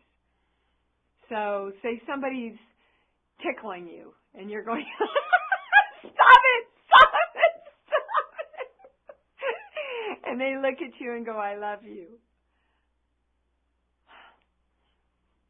I love you too, is the real moment. Okay, the character can't know when these moments are coming.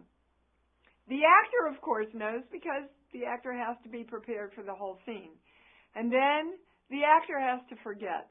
As the character, the actor has to forget. So that when the moment happens, it happens in front of the camera. It happens in that moment.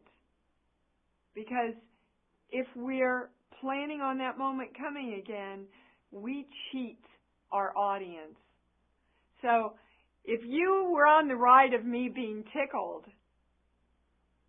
you don't want to see coming, and I don't want to know that's coming, that he's going to say, I love you, which turns the scene slightly in a different direction.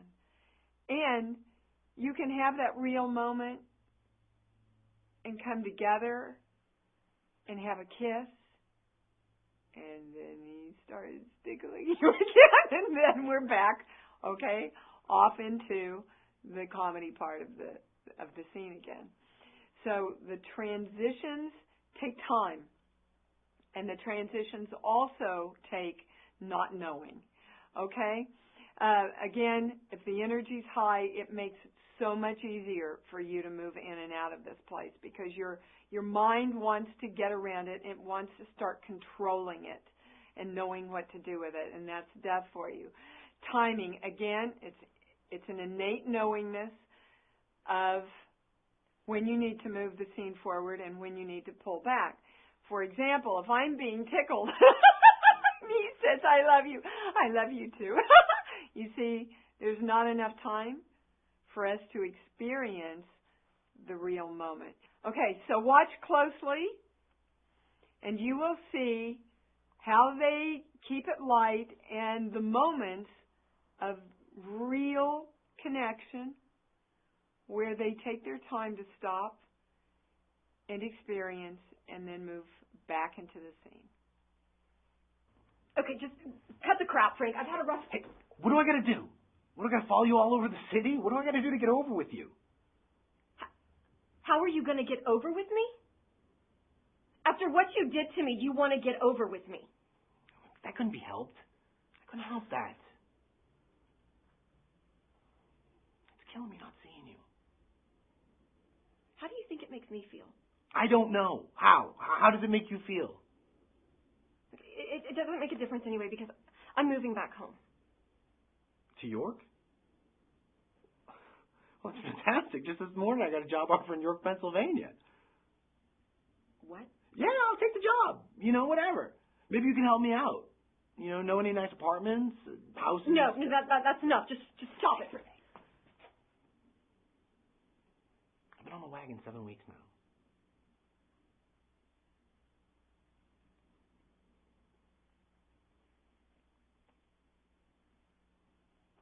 Do you still drink coffee? Yeah, like it's going out of style. How about I buy you a cup?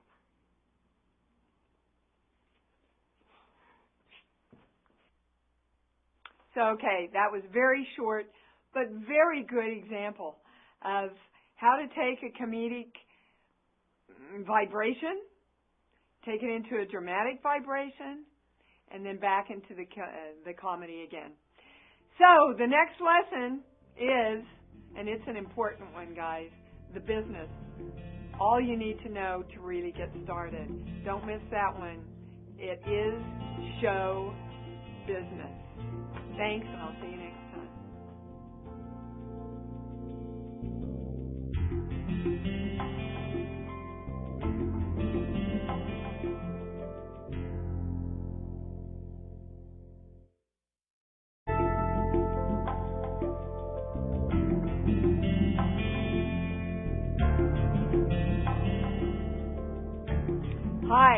Dee Wallace. Welcome to Lesson 9, The Business. Because, after all, it is the acting business. And if you don't know how to do the business, you can be really, really beautifully talented, and nobody knows because nobody can find you, and they don't know how to access your talent. So, I'm going to stop for a minute again. If you did not download all the PDFs on this, please do it now, and then come back and we'll resume. Great. So you should have everything in front of you now. The first thing I want you to look at is the list of all the terms that you might need on a film and television set. We're not going to take time to go over all of them. They're very self-explanatory, but you need to know who a grip is and what a gaffer is and what a mark is and what a two-shot is and a dolly and all those terms that are used so much on any film and television set that you're going to walk onto.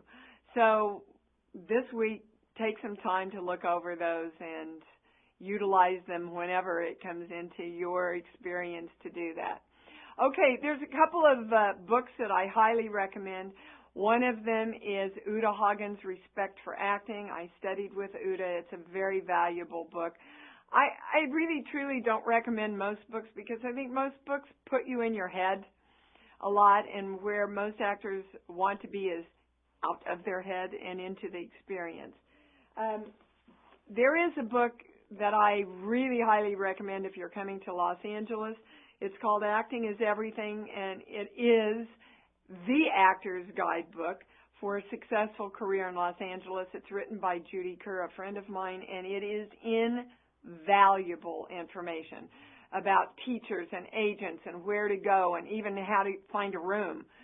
So Acting is Everything by Judy Kerr, K-E-R-R. Okay, let's talk about the tools you need. I cannot tell you in my history of my 11 years at my acting studio, I have people come in and go, well, you know, I've been in the business for 3 years and I don't know, I can't get a job, I can't get an agent. I said, well, let me see your picture first. Well, I don't have a picture. Well, okay, let me see your resume. Well, I don't have a resume. Well, I don't even ask them about a reel. Because if they don't have a picture and they don't have a resume, they're not going to have a reel. You cannot be in the business without these three tools. You cannot be in the business without these three tools.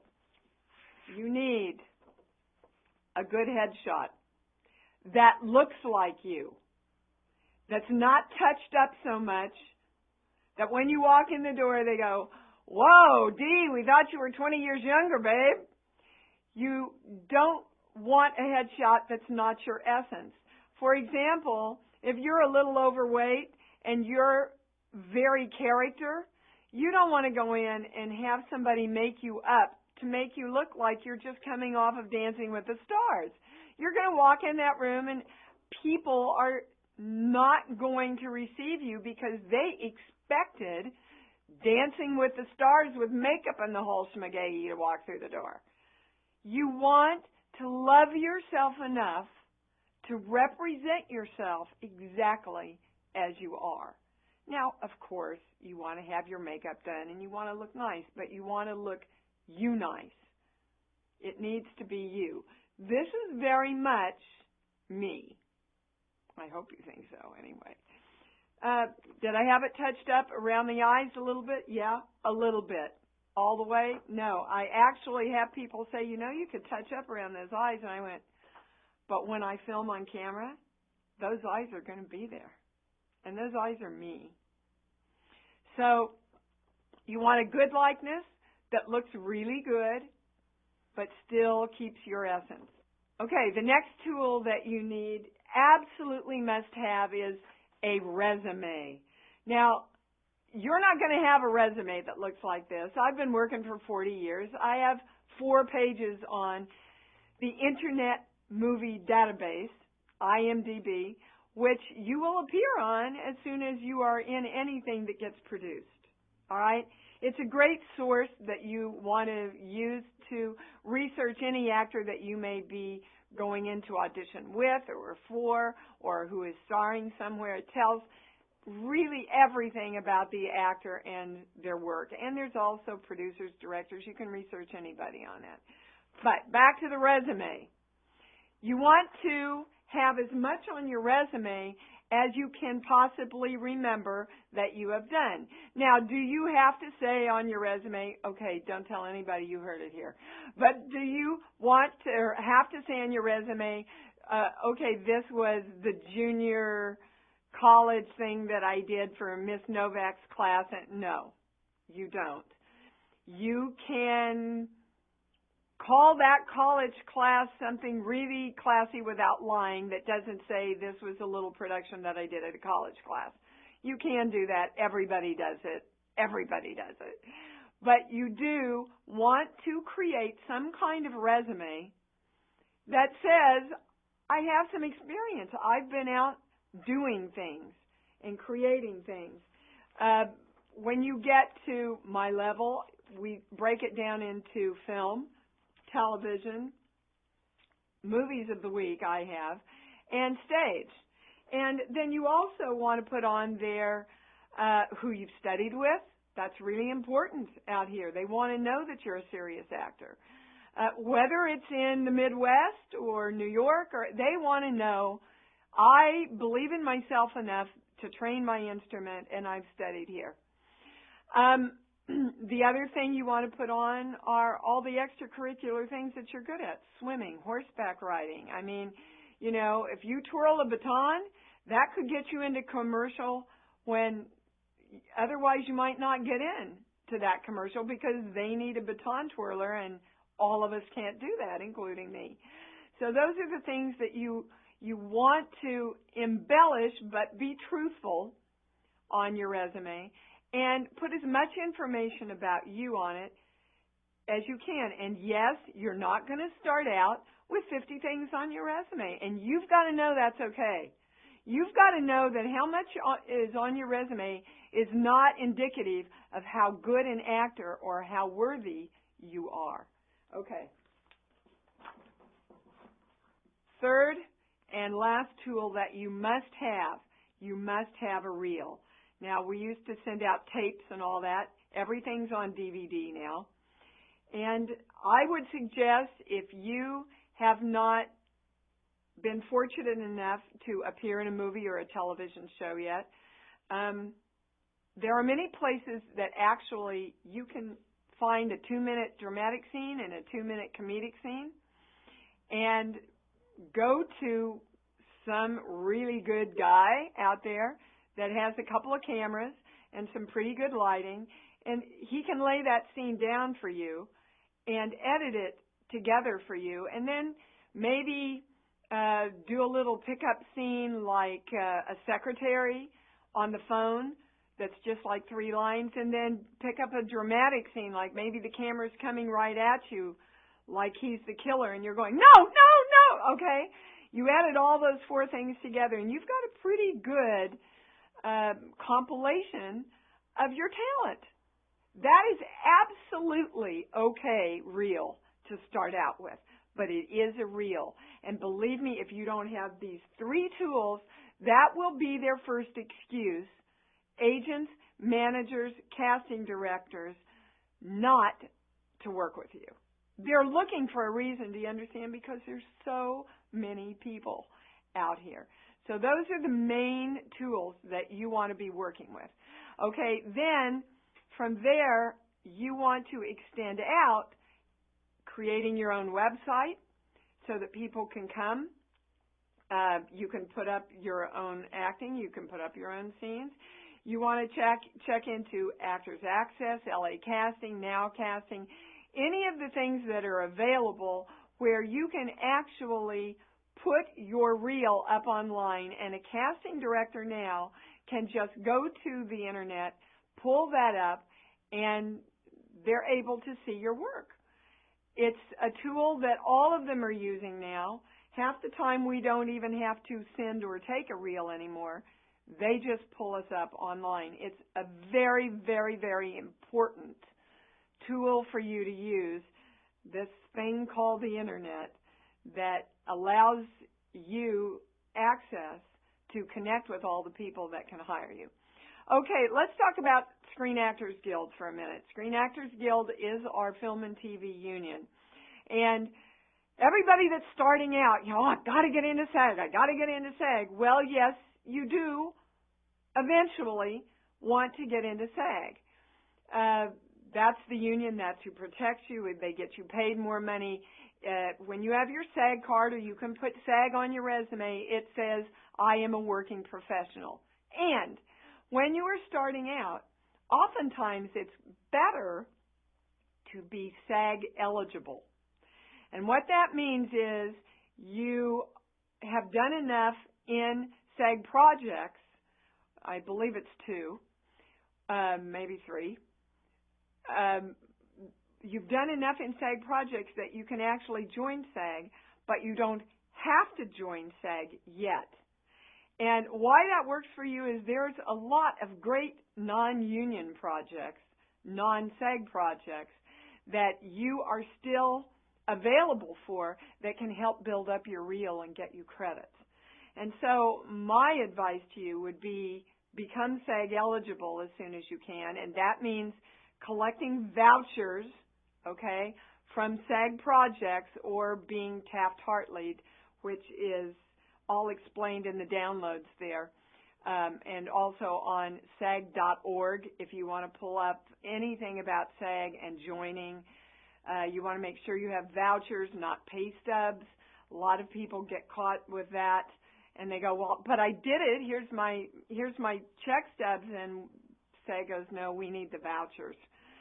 So a producer can come in and go, I need this person because I've interviewed all these people and I can't find the person I want, and this is the person I want, and I'm going to Taft-Hartley her or him, and that's your quickest way to be able to move into being a member of the Screen Actors Guild. So again, go to www.sag.org and you'll be able to pull up most information. Right now, the fee for you to join SAG, if you want to get your SAG card, is $2,277. And then you have dues of $58 every 6 months. So again, it's an investment. It's a good investment as the professional actor that you are. And at the beginning of your career, don't narrow your opportunities too much because you want to get as many film credits and TV credits as you can.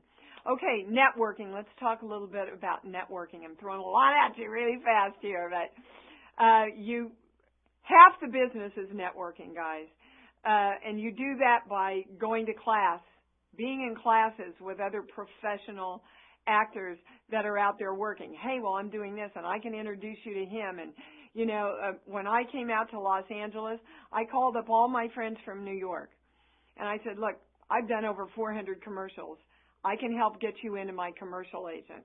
Can you help me get in to your theatrical agent? And I got a lot of people signed in commercials, and I got a lot of appointments, and I got signed by one of the top theatrical agents. You want to network. Ask yourself right now, who do I know that knows anything about anything that can help me in this business? Or anybody? Or does Aunt Joe know somebody out in L.A. that may know a secretary that works for so-and-so? Just start networking. It's the best thing that you can do. Go to casting director workshops. Usually, they're all over in Los Angeles and New York. And I bet if you're living anywhere in any kind of larger city, like Kansas City, I know that I've gone in once a year and taught classes. One of my best friends just went into Buffalo, New York, and is teaching a weekend seminar there. So make sure you know what's going on right there within your own area. Now, it's important, too, to really go in and weigh and really look at the teachers that you are thinking of studying with. There's a lot of scams out there.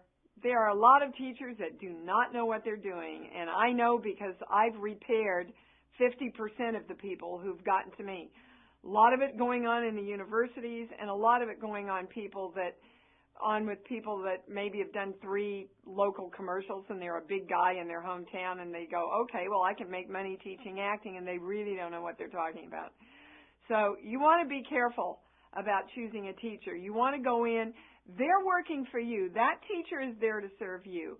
I would strongly suggest that if they say to you, I'm sorry, you just have to join without auditing my class, what's up about that? How can you tell if you spark with their energy? How can you tell, the level of acting that's in that class?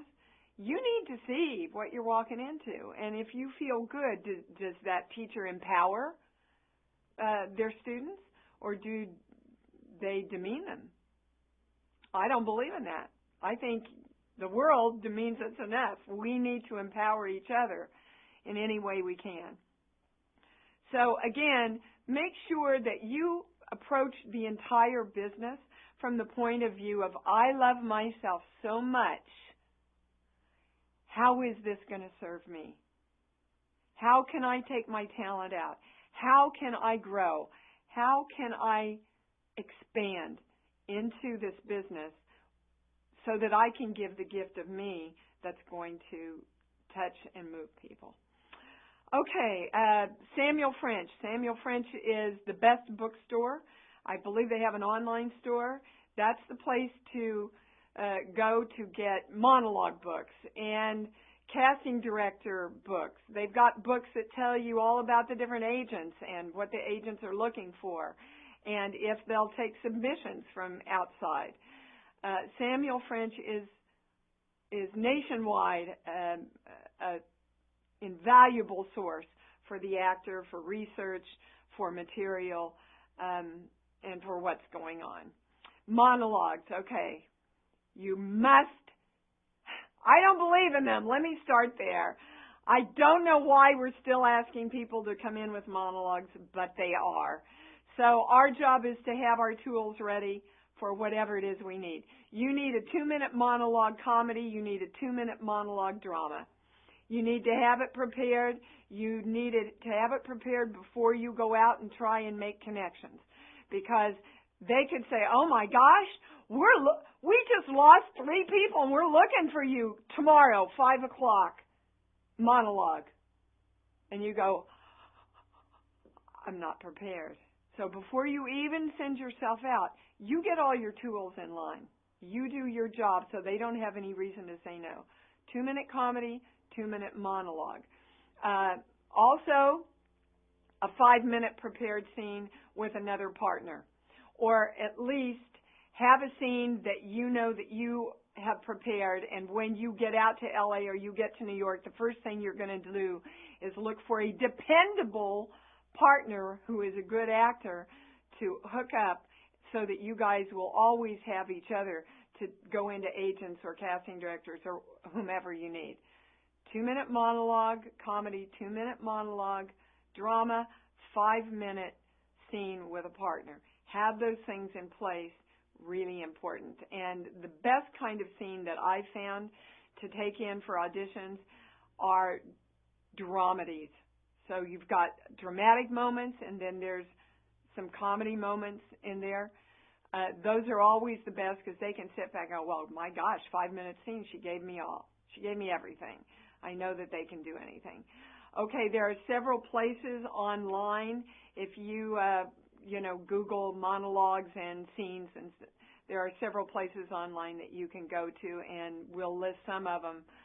They should be listed on your PDFs there for you to go. Okay, so I've thrown a lot of really great business ideas.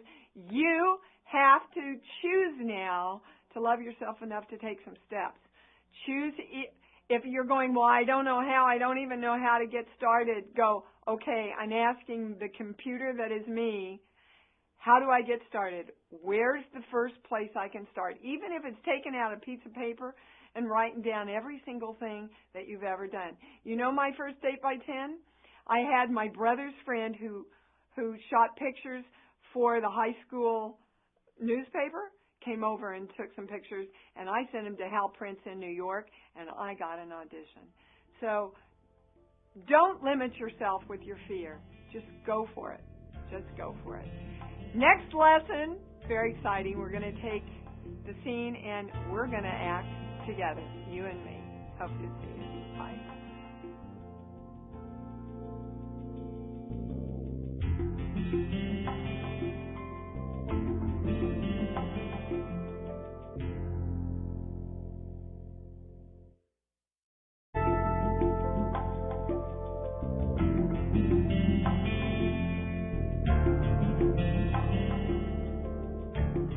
Hi, this is Dee Wallace. Welcome back to our final lesson, Lesson 10, Acting with Me.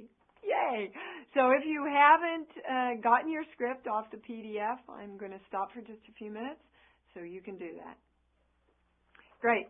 Are we ready to go? So we talked a little tiny bit about this, and I think it was Lesson 4.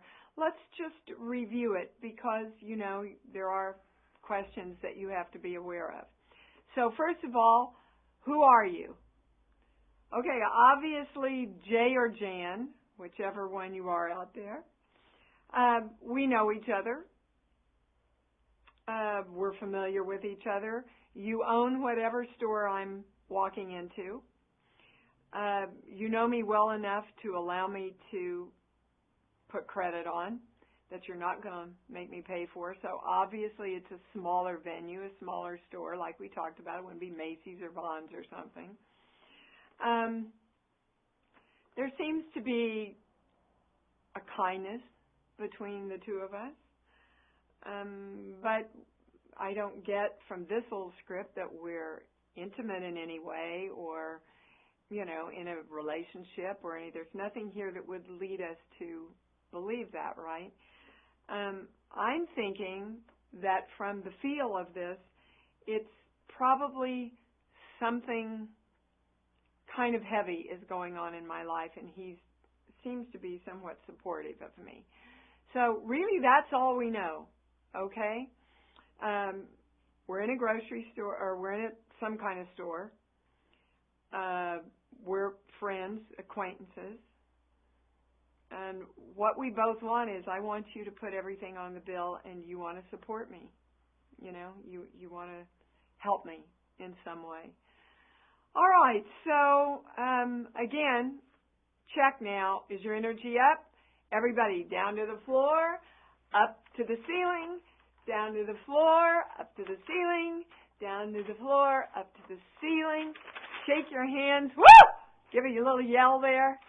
Okay, now, look at me on your monitor and send your energy to me. What do my lips look like? What do my eyes look like? What quality is in my voice? Am I joyful right now? What vibration do you pick up from me? And all your job is to be with me wherever I go. Okay, so I'm going to read my lines, and I want you to read yours.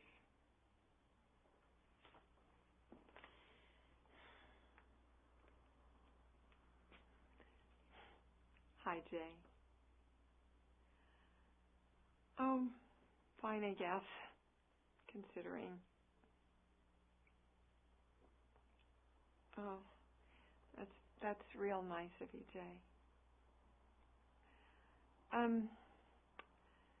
Could you put that on my tab just till next week? Thanks. Thank you, Jay. Okay, so how did that feel to you? Did you feel like we were connected? I felt like I was connected to you, and I can't even see you. Let's have some fun now, and let's just say, you'll see John and I do this too, because I want you to have something to compare it to, okay? So let's have some fun now, and let's just take an entirely different take on it, okay? Let's say I'm starting a bordello in town, and you'd really like to come visit me, okay? So that right away takes our vibration up. okay, gives every line a different intention. And we're just going to play. Don't even think about it. Just play. And here I come. Well, hi there, Jay. Oh, you know, fine, considering. Oh, well, now that's real nice of you, Jay. Look, darling, could you put that on my bill? I mean, just till next week. Thanks.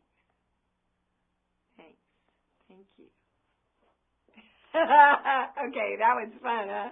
It gives you a whole entire different take on the same lines. And again, it's not about the words. Right before John comes on to show you this, I want you to really connect with me. You send me your energy, and I'll send you mine. Now pull yours back, and I'm going to pull mine back. Can you feel how you don't have a connection with the camera? Okay, let's connect again. And now pull it back. I hope you can feel that as strongly as I can. If you can't, keep practicing, because you will. Okay, so I'm going to have John come on with me, and we're going to show you our takes on this so that you have some kind of a thing to identify what you just did in response to, in comparison to what two professionals would do. Okay, here we go. Hi, Helen. Oh, hi, Jay. How's it going? Pretty good, you know, considering. Yeah. Well, if you need anything, just call. I have no problem stopping by. Thanks, thank you. You think you could put that on my bill, just till next week? Oh, yeah, sure, Helen. Don't worry about it. Just take care of what you got to take care of. Thanks. Thanks, Jay.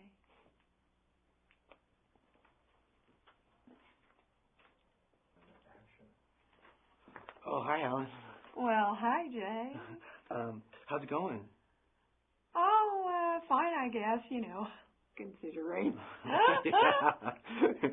Well, if you ever need anything, just give me a call. I would be happy to stop by. Well, that's just real nice of you, Jay. Say, you think you could just put that on my bill? You know, just till next week. Sure. Yeah.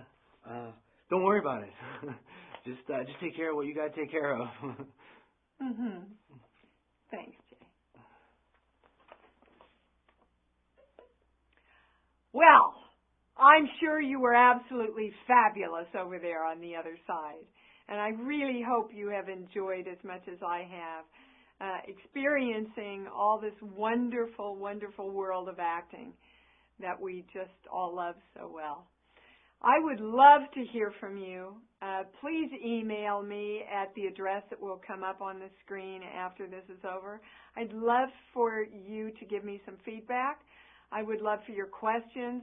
I tried this, Dee. What do I do now? Whatever. I would really just love to hear your feedback about how I can serve you better in the next set. So my blessings to you. Good luck to you. If this is a passion for you, don't let anybody take it away from you. And just go celebrate who you are and do what you love.